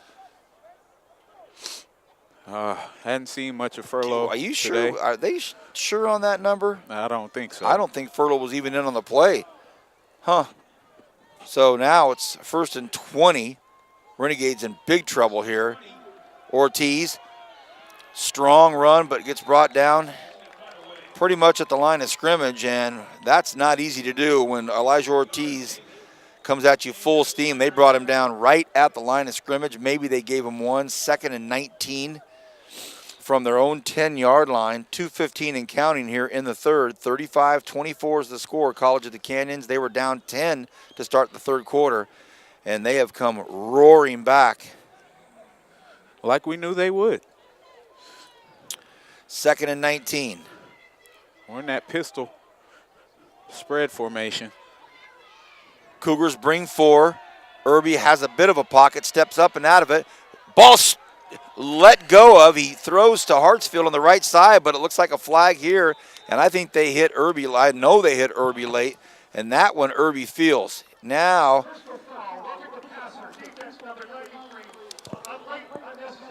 so that's the second on Tofa Faungai out of Salt Lake City, Utah, as a sophomore. That's his second call. Yeah, he was a step away. He's coming out right now. The coaching staff wants to talk to him. He's getting an earful. He sure is. Probably saying the one thing that can derail this right now are poor choices. And he flips his helmet off, throws it down, hands on his hip, and he's over by the kicking net. He's out for now. New life for the Renegades. Ortiz busts through the line of scrimmage, still on his feet, and he gets a strong 7-yard run on that 1st and 10. Great job by Ortiz getting north and south. We talked about it earlier. You're not going to beat this team running east and west often. He's been able to get loose at times, but his strength is running north and south between the tackles on that power play. And Gio Ramirez, the Stockdale Mustang, comes limping off, and he'll be tended to by the medical staff as well. 2nd and 4. They stay on the ground again. It's Ortiz with a carry again. Huge run, 1st down, up to the 40. Ortiz taking on 2 or 3 Cougars inside Cougar territory to the 49-yard line. What a strong run by Elijah Ortiz, and he let a couple players know about it. First of all, Antonio Hunt. tried to make the tackle, and he was obliterated by Elijah Ortiz. And we have a Cougar down, and that looks like number 40, Johnny Morrison III. And he is holding his left knee or ankle, and so he is down at the 35-yard line. We'll take another short break, Diana, and come back right after this. Kern Schools Federal Credit Union is here to be your lifelong financial partner. So while your financial life may start out with a Rocky Raccoon account, as you grow, we'll be with you every step of the way. From your first car and everyone thereafter, to investing in your family's future, to buying that special house you'll call home, Kern Schools is here to help. And if you live in Kern County, then you can bank with us. See, we're local just like you, so what we accomplish together benefits our entire community. Kern Schools, together we have something special. W.A. Thompson Distributing proudly supports Bakersfield College athletics. W.A. Thompson has been delivering quality beverage products to Kern County businesses for over 60 years. With great beer comes great responsibility. Please enjoy our products responsibly and always remember, 21 means 21. W.A. Thompson Distributing salutes BC football. Thanks for following the Renegades on the radio, and go Gates! Welcome back, everybody. 1 minute exactly to go here in this third quarter. The Renegades moving the football now. Elijah Ortiz ran over some Cougars and put it inside their territory. 1st and 10 from COC 49-yard line. Irby takes a high snap, hands it off to Ortiz. Ortiz in trouble this time, gets wrapped up for a loss of 4. And for that millisecond of the high snap, it just threw off the rhythm for just a split second. And this College of the Canyons defense, super fast. They can get to it as soon as they need to. Yeah, that pistol formation with that power play is a timing play. That snap isn't on point. That's going to be the result. 2nd and 12, Renegades. 27 seconds left in the third quarter.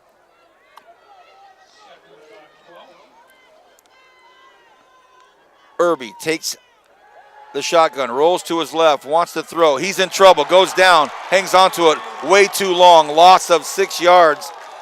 And there are no other options for him except that long look that he's looking for. He's looking for the long bomb, and there's about 35, 40 yards of space in there where there's no other options, and that'll do it for the end of 3, 35-24. When we come back, the Renegades will have a 3rd and 17 to start the fourth quarter on Bakersfield.com. From the growers and winemakers to the tasting room staff, sales teams, and business owners, wine is an iconic image of California. At Rabobank, we know that viticulture and enology are an important part of the Golden State's business climate. They're industries in which growing businesses require a financial partner who understands the unique challenges they face every day. As one of the world's largest lenders to the wine industry, Rabobank provides local expertise, access to a global financial network, exclusive research, and educational resources. We're committed to nurturing and investing in California's wine network. We are Rabobank, driven to do more for the people and communities we serve. It's hard to think about winter with the leaves and pumpkins laying about, but it won't be fall forever. So swing by the fall tire sale at Les Schwab through October 31st. The sale may be seasonal, but our service is here forever. Les Schwab Tires. Doing the right thing matters. All right, start of the fourth quarter here. The Renegades trail 35-24. Canyon scored 3 touchdowns in the third. The Renegades have not scored since the second quarter, and now it's a 3rd and 17. The ball is at their own 44-yard line. It's a big, big, big play here for the Renegades. So you at least try to get some of this back. Irby flushed out of the pocket, better get rid of it. Flings it, throws it down there, and it is broken up. No flags, incomplete. And Irby took a hit as he delivered. Incomplete, and that'll bring the punt team up for the Renegades. So tried to get it in the hands of Adarian Rowell, but there were 3 or 4 Cougars waiting for it. Carson Olivas will come on to punt. And well, it's going to take something special out of our defense to get us back in this football game. We talked about our opportunities to score on defense. We haven't done that yet today. We haven't got to the quarterback that well as Carson Olivas punts it. Great punt. Caught at the 20. There you go. So, Kenny, to your point, it's going to be on this defense to make something happen. This ball's got to pop loose, pick it off. Something has to happen here, and this is against a team that has a potent, powerful, super strong offense. And I don't want to harp on the same thing, but this Wyatt Egan scoffs at 3rd and 20s. Yeah, but one thing we know, they're going to continue to put the ball in the air because they are a team that doesn't get comfortable with a short lead. Egan hard counts it. Nobody goes, so he'll look back over to the sidelines with 15 on the play clock. And the stadium here is decidedly quiet at this time right now. Canyon's waiting for another big score to stretch this thing out. The Renegades looking for a turnover. Egan throws over here to the near side. It's caught. Will there be a flag? No. It doesn't come out. You'd think with this crowd and the noise that they make, they would get the face mask call. Didn't happen. And I think they're just excited that Jaron Pierce finally caught a pass. Great job by Sean Stevens being aware of that out route, playing the combo. They hurry up, get to the line of scrimmage. Strong right side for Egan. And this time, Mario Solario put the charge on, stopped at the line of scrimmage, did not cross over. Egan takes a look. 2nd and 6 from their own 26, 14:06. And it's a handoff, and it's a strong run play right up the middle of the football field. And how about that? A big, strong muscle run by Cartelius McFadden. And just like I said, the quarterback, Egan, is doing a great job with the after handoff motion, giving you that impression of him continuing to pass. I talked about that in the first half. We needed to do that more often. 1st and 10, Canyons. The ball is now at their own 38, 13 and a half to go here in this 4th quarter. Canyons up 11. Egan wants to throw, fires out to the far side. It is caught. And back in, ball to the ground, fumble! Renegades and we got it. Renegades get it. Fumble, fumble, fumble. Yeah. The ball dropped by Brandon Pierce as he came across the middle of the football field. The Renegades all over it from the second it touched the grass.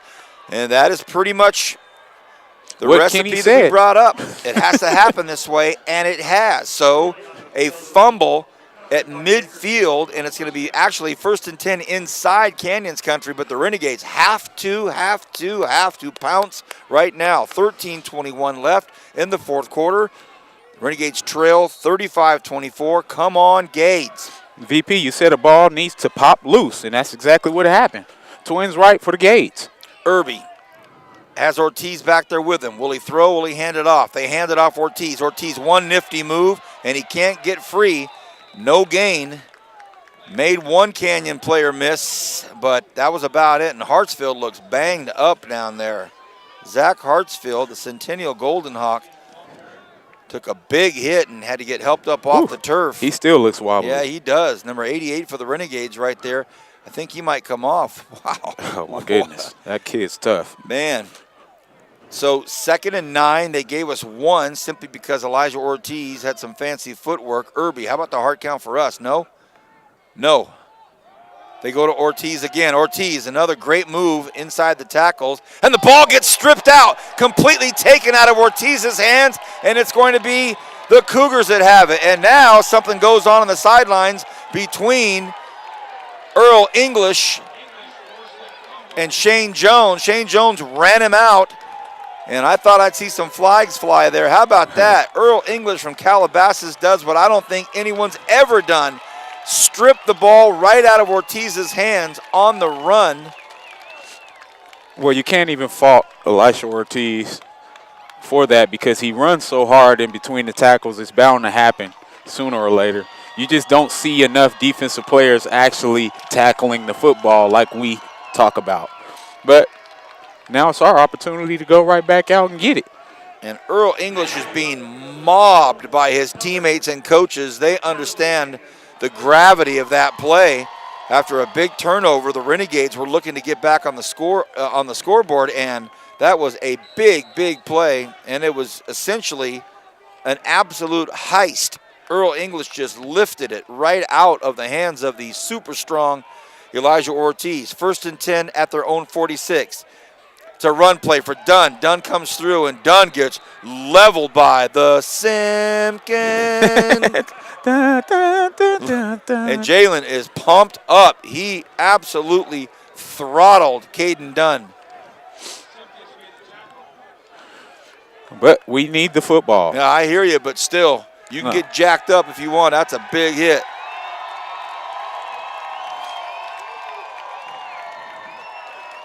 And this Canyons crowd still over there celebrating the strip by Earl English. This is a plugged-in, fun crowd if you're from Canyons. How about this? 2nd and 7, the play clock down to 3. Egan takes the snap. They give it back to Dunn again. Dunn breaks free, and now Dunn lowers the boom again. And this time it was Harrington, and Harrington popped him. And this Renegade defense is fired up. They're hitting hard, and Justin Harrington hit Dunn just as hard, and now Dunn just jogs off like nothing. Or is he holding his left arm? He is. He took 2 big pops in a row, one from Simpkins, the other from Harrington. And he's going to come over here and take a breather. He going to cry in the car. Look at him. He took 2 big hits. Here's the 3rd and 1. Both crowds, both up. And as corners, you definitely want to be on your P's and Q's, because here's an opportune shot to take an advantage of this one-on-one matchup as Canyon takes the timeout. Canyon takes the timeout. We'll take ours as well. Back right after this. Ooh, some good football taking place right now. Hurry up. Every day, the headlines ring out about another data breach or some new cyber threat. In today's high-tech business world, a lack of network and data security can cause catastrophic problems. The solution is so simple. Grapevine MSP Technology Services. Grapevine MSP is Bakersfield's leading provider of managed IT services. IT consulting, data backup, disaster recovery, cloud services, computer repair, and Mitel phone systems. Grapevine MSP has the fastest service response times in the Valley, and they understand that downtime costs your business money. 10:57 remains in this final regular season football game for the Renegades, and it has been a doozy. 35-24, 11-point lead for College of the Canyons. And they have a fun crowd. I will give them that. They are into it. And they have a cheerleader, I guess you would say. A cheerleader, man in his mid-60s, wears a cowboy hat, has the megaphone, stands behind the crowd. No cheerleaders to speak of, but here's a big 3rd and 1, huge 3rd and 1, and now Bakersfield College will call the timeout as COC comes out in a different formation than they've had all night long.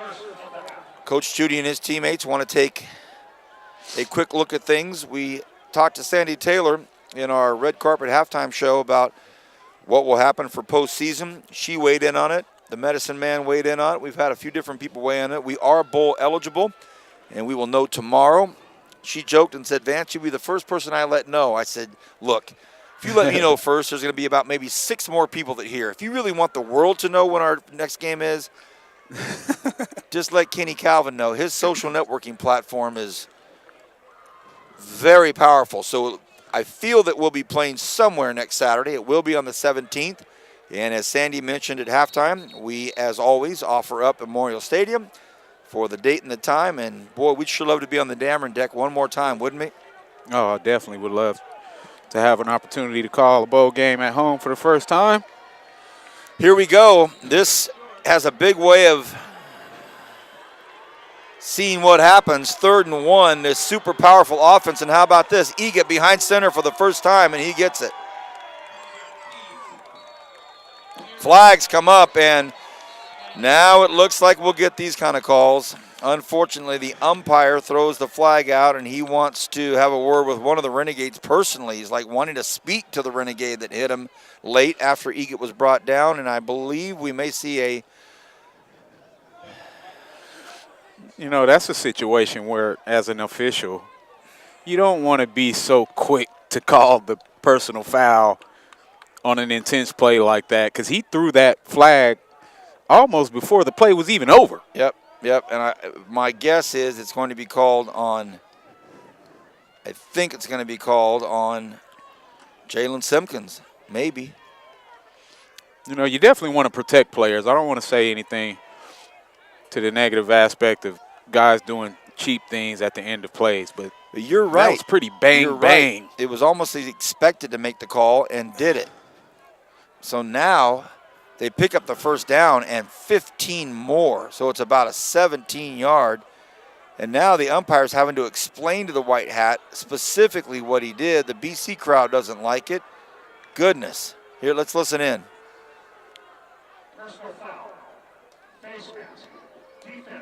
Okay.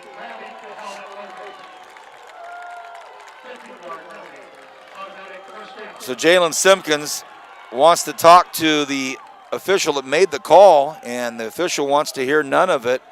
Ouch. 1st and 10 from the Renegade 29-yard line now. Yeah, and Canyons is doing what they want to do with this lead, and that's keeping the clock marching after establishing first downs on the ground. And they're going to continue to keep it on the ground, which will be the smart thing. Eget, hard count, nobody jumps. They look over. Play clock at 2 seconds. 1 second. Will they get it off? They don't. Or was a timeout called? They burned their last timeout, so 0 timeouts left for the Cougars, if that means anything. 35-24.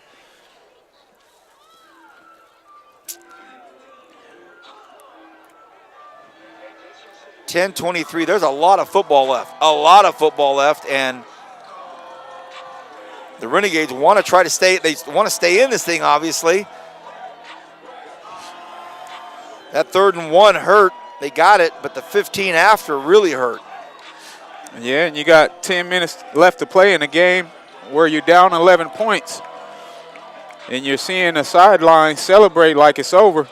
If nothing pumps you up, I hope that does. That sure would pump me up, bro. There's a lot of football left, and the home side is already thinking about playoffs and where we're going to be and where they're going to go.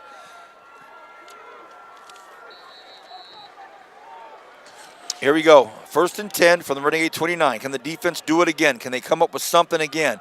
It's a run play, and there should be a holding call, and they do get it. The white hat pulls it out. A very obvious hold out on the far side. Yeah, and it was called quickly on Terrell Stanley out of Encino, and you could see the hold, and therefore the long run down the right side. I stopped calling the play because I knew it was a hold. Yeah, and they stopped dancing because they knew it was a hold. Right. Wow, what a break for what a great situation for the Renegades. The ball comes back to the 39 now, so it'll be 1st and 20. That certainly helps a lot. Shotgun double set. You can expect read option, RPO style football from COC. Eget rolls to his left, fake, pumps, goes back to his right, makes the connection, makes the catch, and some really good yards after the catch by Tim Wiggins. And he threw that ball into a lot of traffic. Very busy area over there. He basically started the play by running back towards us, quickly turned around to his right, threw over to the BC side in traffic. Caught was made by Wiggins, and then he somehow picked up 4 yards out of that. 2nd and 16. The ball is at the Renegade 35-yard line. As a defense, this is where you want to play your best football because you don't want to allow 3 more points. It makes it a 2-touchdown game. Eget wants to throw to his left, looks down the far corner, lets it go, flies, and it is caught. An unbelievable mistake out there by the Renegades, and that hurts. It's the 1-yard line, 1st and goal from the 1, and it was thrown right down to this bottom pylon, and it was going to be between 2 players, and it ends up in the hands of the Canyons player, and unfortunately for us, Leroy Deschazor set it up perfectly, leaped up to the pinnacle of it, and grabbed it right in front of Sean Stevens. Yeah, Sean Stevens stopped on the route a step short and tried to high point it instead of continuing to run with the receiver. And it's just a perfectly thrown ball. We talked about them actually going short, but now they're going heavy. on a 2nd and 16, and that's a touchdown, and it's in, and it's good. Touchdown, College of the Canyons. It was run in by KJ. And now we got another late penalty. And is everyone going to be on the Renegades? Is every flag going to be on BC? Some extracurricular stuff after the play. Flags fly. Look like a little bit of taunting. Oh, by COC. Okay.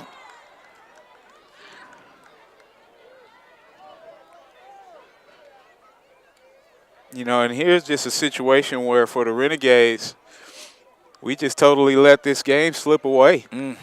You know, you come out at the half up 10 on a team that you were the underdog versus, and the body language for Canyons looked like they wanted it a lot more than we did. And that's the result of the second half so far. Yes, it's still 8:43 remaining to play, but 41-24 when it was 24-10 or 24-14. So KJ Latu caught the touchdown, or made the touchdown run, and he started jawing at Simpkins, and thus the flag, and it'll be assessed on the kickoff. So it just never ends. Here's the PAT.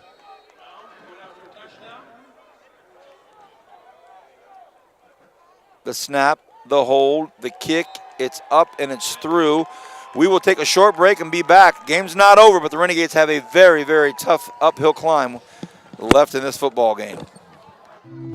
Growth starts small, from a seed or an idea or a plan for your future. And with the right tools, the right guidance, things start to happen. At Rabobank, we know about growth because we provide banking for communities grounded in agriculture, helping people like you and communities like ours thrive with the right banking solutions. It's why at Rabobank, we roll up our sleeves to go to work for you. We're Rabobank. Let's talk. Welcome back, everybody. While we were gone for that 30-second break, 2 more flags flew out, and boy, you know you're feeling it when the kicker gets called for taunting. Not a safe thing to do, but Tanner Brown, the kicker, 5'11", 140 pounds, out of Santa Clarita, taunting some of the Renegades. And now, if you're the head coach, Ted Hacienda, you can't be thrilled that your kickoff team is going to be kicking the football off at the 15 to 10 yard line? Yeah, I believe it should be at the 10-yard line, unless they gave them half the distance. So how about this? I mean, 8:43 to go. Yes, it's an 18-point lead for the Cougars, but the kickoff is going to take place at the 10-yard line, and part of the reason is the man kicking the football, Tanner Brown. I've never known that it was safe for a kicker to talk junk. Now, a lot of people talk junk when they know they got protection. We'll see. How about this? The ball's kicked off at the 10-yard line. So Roberson and Jones stand at the 30. It'll be interesting to see how much leg he puts in this. Or will he? No, he doesn't. Makes it a short kick, and it better be taken. And it is by Roberson. Roberson, big hit there, big contact. That's all right. Roberson goes down at the 49-yard line. Elijah Ortiz can handle that. The crowd let out a big ooh and ah, basically because Ortiz got hit pretty hard. And now you've got some more stuff going on here. And unfortunately, hey, there's a flag right there. And who will that be on? If it's on the Renegades, it's just going to go backwards when we need field position so desperately, so desperately. They kick off at the 10-yard line. We get it up to the 50, and then afterwards a flag flies. And if this goes backwards 15 yards for the Renegades, goodness. It looks like it may have been. Hopefully it's offsetting. Hopefully it was 2 guys jawing. We threw the flag to stop it, and it's going to be an offsetter. We hope so. The big ooh and ahs that Elijah Ortiz just tried to get in the way and protect his return man, Roberson, long enough to get him some space. So he paid the price, took a big shot. But after the play, some discussions going on. between players, and now the white hat and his guys having a discussion. And let's see, the flag still sits on the turf. What I don't like about the late unsportsmanlike conduct flag is the fact that you have a Canyons player in the middle of 8 Renegades not walking back to the sideline, and a Renegade responds to what he's saying and gets the flag. So one of the officials, Kenny, is going to go talk to the Renegades over at the 35-yard line. And any head coach would want to know what that discussion is about. And no coach is talking to the Canyons players. But all of the officials, except for one, are still at midfield having a very long discussion. And my hunch, my guess, my hope is that it will be offsetting.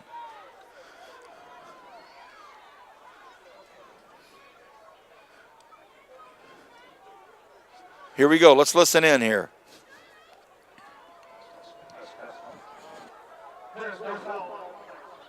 Thank you. No foul on the play. Stop throwing personal fouls. Okay, so now it's 1st and 10. Ball at the 49-yard line inside Canyons territory. 8:42 to go. The Renegades trail by 18. They have to do a lot in a little bit of time and still come up with some defensive magic. Irby in the shotgun. Has Cam Roberson on the right side. Irby's got to let it fly. He's in trouble. Runs away from it, throws away from it, and out of real estate, incomplete, threw across the field to Shane Jones. And Irby, this second half, has looked more unsettled, Kenny. He looks like he's running from trouble on every play before he's even in trouble. Well, hats off to the Canyons defensive staff. They've done a lot better job sending pressure at Irby, mixing up the blitz combinations. None of that pressure actually phased him early, but great job by the defensive coaches adjusting. 2nd and 10. One back there on Irby's left hip. All the other receivers split out across the line. Irby fires across the middle, and it is intended out there for Rowell. Broken up. No flags. Tried to thread the needle. Would have been an amazing catch in heavy-duty traffic, but couldn't make the catch. Now back into the football game for the Renegades is LeBrevon Austin. Well, you're taking some shots as Irby. You know, you have to fit it into small windows, but you definitely want to do a good job of protecting your receivers right now because Canyons is headhunting. And we need a first down. It's 3rd and 10. We're still at the 49. Let's not forget Canyons kicked off from their 10-yard line. And we have yet to really capitalize on that. Irby takes the snap. He's got a pocket, pump fakes, throws down the sideline. It's lofted up there, and it is incomplete. Shane Jones went up and basically had to be a defender on that, broke it up. But they were both huddling around the ball. We didn't know if it was an interception or a catch, but it's incomplete. And the punt team will come on for the Renegades. They can't risk it. They can't go for a 4th and 10. With 8:21 to go, they've got to roll the dice and hopefully have their defense come up with something again. Yeah, and that's why I don't like us just dropping back and passing it 3 straight downs when you have 8 minutes of football left to play. You still have to mix it up somewhat with this much football left. Puts up a high one, and it is not even fair caught. It's called off, and it'll be down. Could be down. Very good. 7-yard line. So nice job by Carson. Put it back. Another late personal foul. But who's this one on this time? Will it be on a Renegade? Looks like it's going to be on Figures. And these officials have to get a grip on the game. I guess that's what they are doing. Well, they're not even letting anything be said. Wow. You can't even. They're to a point now where, because there was no altercation, there was no physicality to it. It was simply an official that heard somebody say something through the flag, and now they'll go back and have another discussion back there. And it may be that the white hat himself is having a word with his team. Yes, get control of the game. Say, guys, they're college football players. They may have a thing to say or two to each other. Let's hear. Or is it coming back?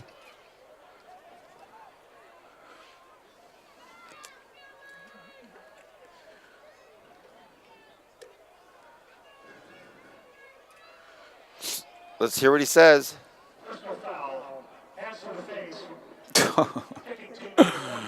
Oh my goodness. This second half Hands of football. to the face by Steven Figures. Hands to the face on a kickoff or on a punt by the Gunners. After the play was over, though. I have never seen that before. Kenny, the play was over. They were walking off the field, and the flag came. Oh, boy. Well. 8:09 left here in the fourth quarter. It's become quite the officious fourth quarter. Flags fly on this one. False start. The funniest thing about this game is the fact that there's still 8 minutes to play, and it's an 18-point game. I've seen more interesting things happen with less time. The unfunny thing is that there were about 4 flags in the first half. And about 24 in the second half. 8:09 to go here. 1st and 15 now. Dunn on a run. Doesn't go anywhere. And now after these plays, you start to look around. Who's saying what? Who's doing what? Unfortunately, it gets to be that kind of game where at the end of each play, you're starting to look and see, okay, are we good? Are we good? No flags. 2nd and 15. Again, no gain. The ball is at their own 24. Canyons now just grinding this clock down. 7:45 and counting. The Renegades had such great promise at halftime. Such great promise. Up by 10, and then Canyons came out on their first drive of the second half in 4 plays, went 75 yards, made it look easy, and they didn't stop. Let's not mention the janky pass interference call that extended their drive on 3rd down when it should have been them punting the football. And great job by the Renegade defense there. A quick little pass out here to the near side, wrapped up very quickly. Jalen Simpkins takes care of business and makes sure that Henderson doesn't get too far. Brings up a 3rd and 12. So here's what we have seen. Here's what we have noticed. These long 3rd down plays are where the Cougars and quarterback Wyatt Egan seem to thrive on a super long 3rd down. Here's a 3rd and 13. Yeah, and the Renegade defense has not done a fantastic job on 3rd and long. Definitely frustrating based on the fact that they have played a high-level brand of football all season. Okay, can we stop them on this 3rd and 12? Egan throws out here. It's a screen play. Nothing doing. Great job by the Renegades. They hold him back to the original line of scrimmage. So it's going to be 4th and 10. The Renegades will get the football back. Good job, Gade defense. And there's still a lot of jawing going on by Bolden. Right now is the point of the game. You want to just turn around and play football.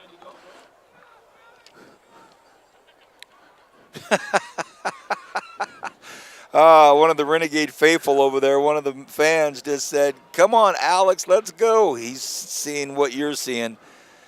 Okay, Renegades will get the football back. Roberson stands at his own 40. How about some magic from Cam right now? Crazy snap.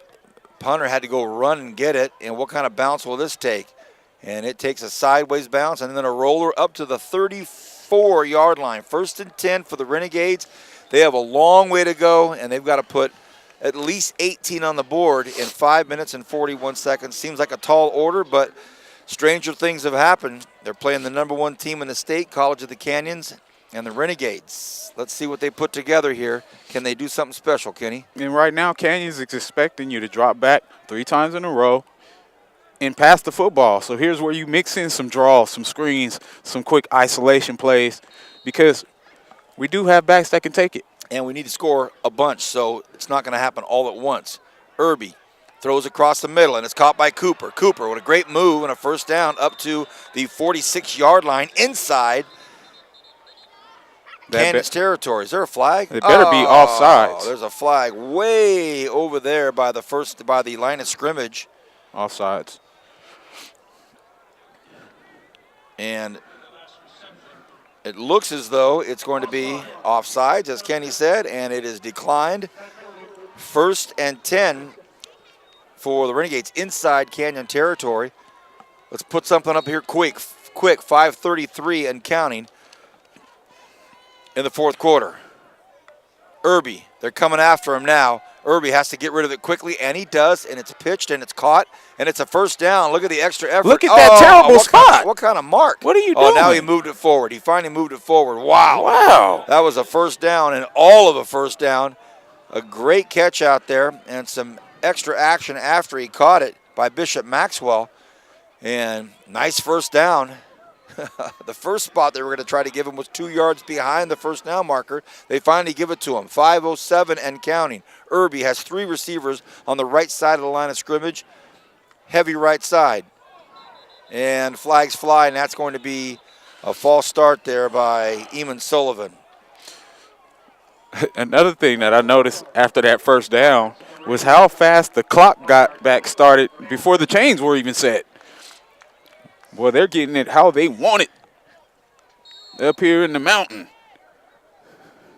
False start on the Renegades, moves it back to a 1st and 15.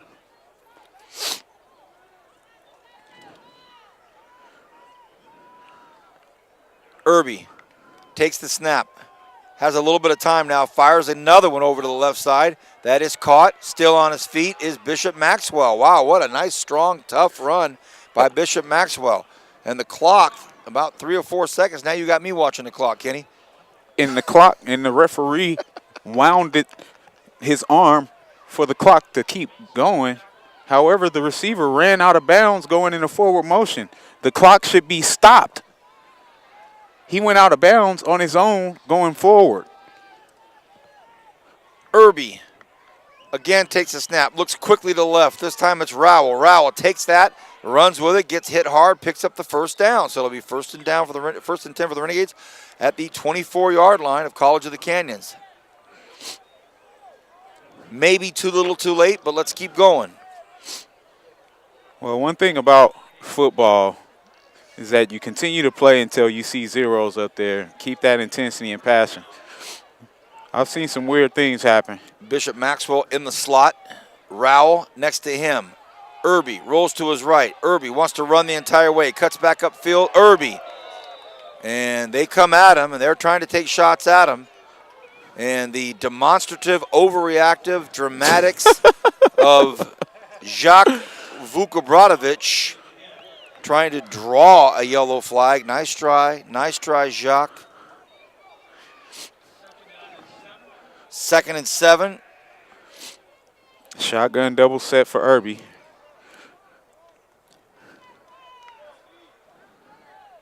Quick fire, and it is caught, and it's going to be a touchdown by a Darian Rowell. Touchdown, Renegades. Great catch. Way to continue to have passion. Quick slant on the inside. I'm loving Irby's attitude. He's fired right up now. And they're going to go for 2. They send him back in there. They want to go for 2. Make it a 10-point ball game. Absolutely. You got 3:12 left to play. You got 2 minutes left. Onside kick. Renegades after this attempt. Have 2 timeouts. The play clock is at 18, 17, 16, and they put it back again. What in the world? They reset it again. So are we set? 2-point conversion for the Renegades. Irby rolls to his right, tosses to his right. Oh, he took a huge hit. And the ball comes up short. So if we'd have had it, it would have made it a 10-point game. It's still a 12-point game, 42-30. And the Renegade faithful still loving what they see. And I talked about body language earlier. No matter what's happening, you want to continue to compete at a high level. Seeing Irby fired up right now, it's great. Is great to see. Young man has had a ton of travels in his life. Showed up at Bakersfield College, and a couple of days later, he was on the football field against Golden West. Not planned to be there, and over the span of 7 weeks, he has grown in every way. And certainly, we're able to get him back here next year. He will bring some maturation and experience to the table with a really talented Bakersfield College football team. A lot of great freshmen on this team, and the season's not over, but we're definitely a tough kid. And I will say, no matter how this game ends up, we're on the downside of it. I like the attitude that we came into the stadium with. You know, I definitely wish we came out of the locker room with the same intensity that we had early, but we did have those early turnovers that were gifted to us, kind of put us in a position to be up, and we didn't create as many turnovers in the second half or capitalize on the ones that we did. The Renegades have 10 players on the field. 2, 4, 6. Yep. Come on, guys. And they quickly scoot Arshawn Willis onto the field. So here comes the kick. There's a lot of room out here. They go for the onside, and it bounces up high. Oh, wow, what a nice kick. And going to be offsides on the Renegades. They were across the line, probably declined. Yeah, that'll be declined. Hey, right here is where you want to just continue to play tough, strong defense, 3:12 remaining to play with 2 timeouts. Play tough defense, get the ball back with an opportunity to score one more time and kick an onside kick after you score.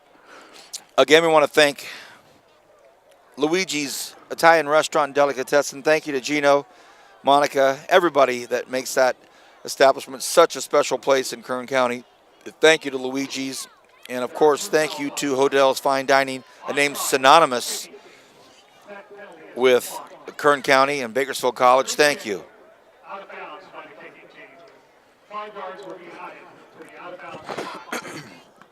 Oh, so they're saying that the onside kick went out of bounds. It was caught out of bounds, so it was never inbound. So ultimately the ball ends up dab smack in the middle of the football field on the far hash up against the BC sidelines. 1st and 10 from the 50.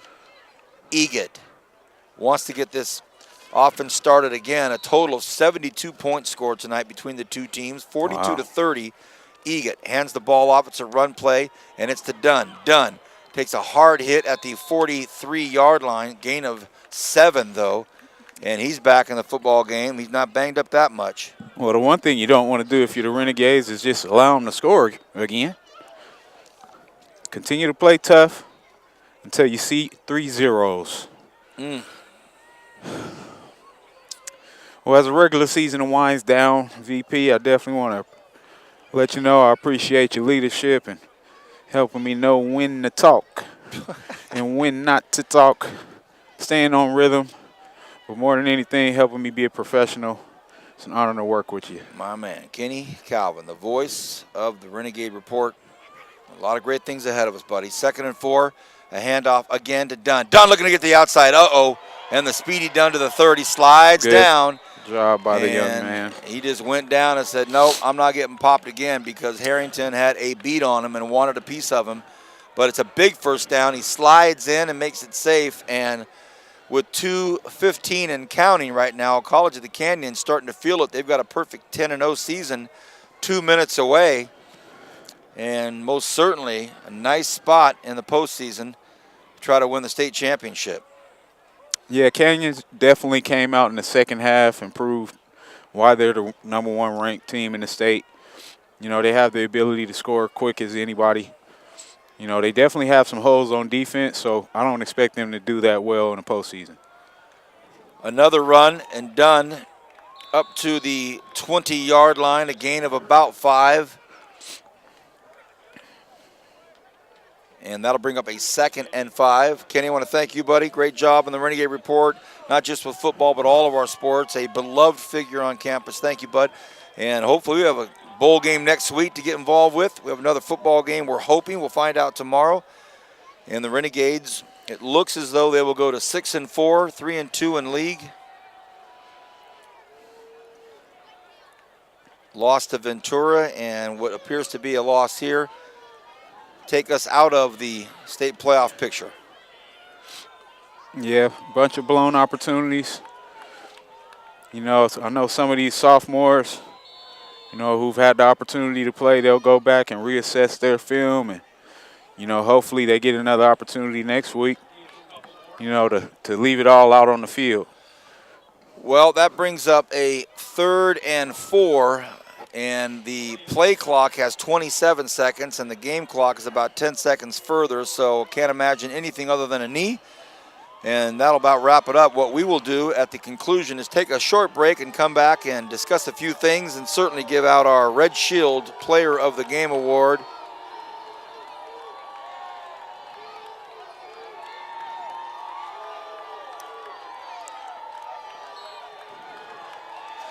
Nice camaraderie between the offensive and defensive lines. You know, they fought their hearts out. And that is going to do it. The clock's at zeros. Shaking hands. Don't know if they're going to shake hands. And now you see the Canyons players kind of making some unnecessary gestures, throwing helmets and making some signs over at BC that they probably shouldn't do. Not the classiest way to win, but they won. Well, I hope that starting quarterback sprains his ankle on one of those helmets. It is what it is. You like to see him win with class, but it is what it is. 42-30, loss for the Renegades, and they will regroup and hopefully we'll have a bowl game. We'll take a short break. When we come back, we'll wrap things up and give out our Red Shield Award here on Bakersfield.com. Every day, the headlines ring out about another data breach or some new cyber threat. In today's high-tech business world, a lack of network and data security can cause catastrophic problems. The solution is so simple. Grapevine MSP Technology Services. Grapevine MSP is Bakersfield's leading provider of managed IT services. IT consulting, data backup, disaster recovery, cloud services, computer repair, and Mitel phone systems. Grapevine MSP has the fastest service response times in the Valley, and they understand that downtime costs your business money. From the growers and winemakers to the tasting room staff, sales teams, and business owners, wine is an iconic image of California. At Rabobank, we know that viticulture and enology are an important part of the Golden State's business climate. They're industries in which growing businesses require a financial partner who understands the unique challenges they face every day. As one of the world's largest lenders to the wine industry, Rabobank provides local expertise, access to a global financial network, exclusive research, and educational resources. We're committed to nurturing and investing in California's wine network. We are Rabobank, driven to do more for the people and communities we serve. Buying a pre-owned vehicle from an online company can be risky, especially if the vehicle is not seen in person before the purchase. At Three-Way Chevrolet, we want you to search and compare the inventory on our website, but then come into the dealership and test drive our vehicles. Let us take the risk out of your buying experience. Buy from the dealer you trust, and when you step up to certified pre-owned, confidence comes standard. A 172-point inspection and reconditioning along with 2 factory-backed limited warranties and roadside assistance add up to a value you can depend on and a vehicle you can trust from Three-Way Chevrolet, your hometown dealership. Welcome back, everybody. Well, they've already taken the score off, and the Renegades have lost a tough one here.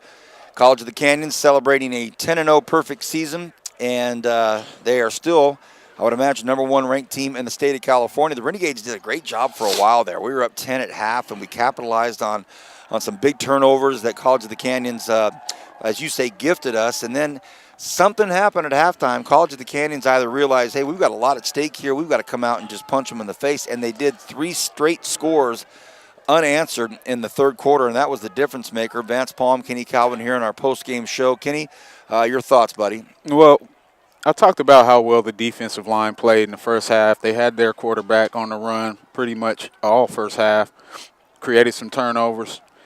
I told you that I wanted the D-line to be my Tony's player of the game, but I've just reassessed my thought based on what I saw at the end of the game.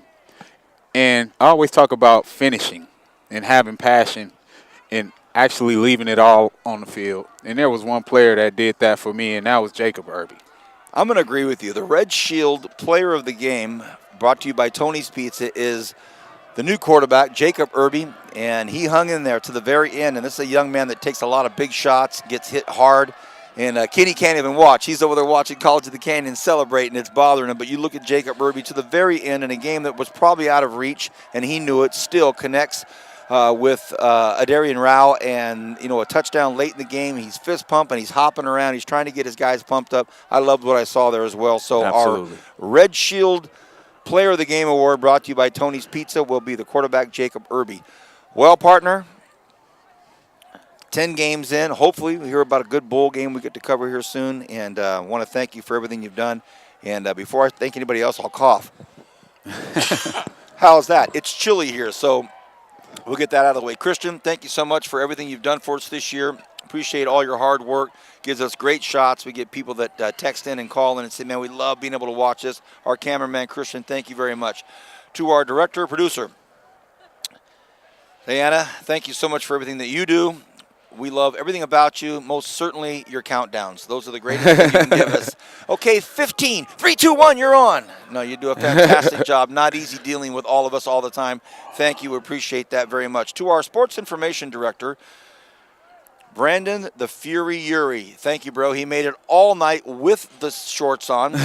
We have no idea where he's hidden and when he's shaking, freezing cold that we can't see him in. But great job, Brandon. Thank you for everything you've done to set Kenny and I up for a great season. Our athletic director, Sandy Taylor. We appreciate you very, very much. For everybody back at the radio stations at American General Media, News Talk 1180 KERN 96.1 FM. Thank you so, so very much. Appreciate everything you do for us.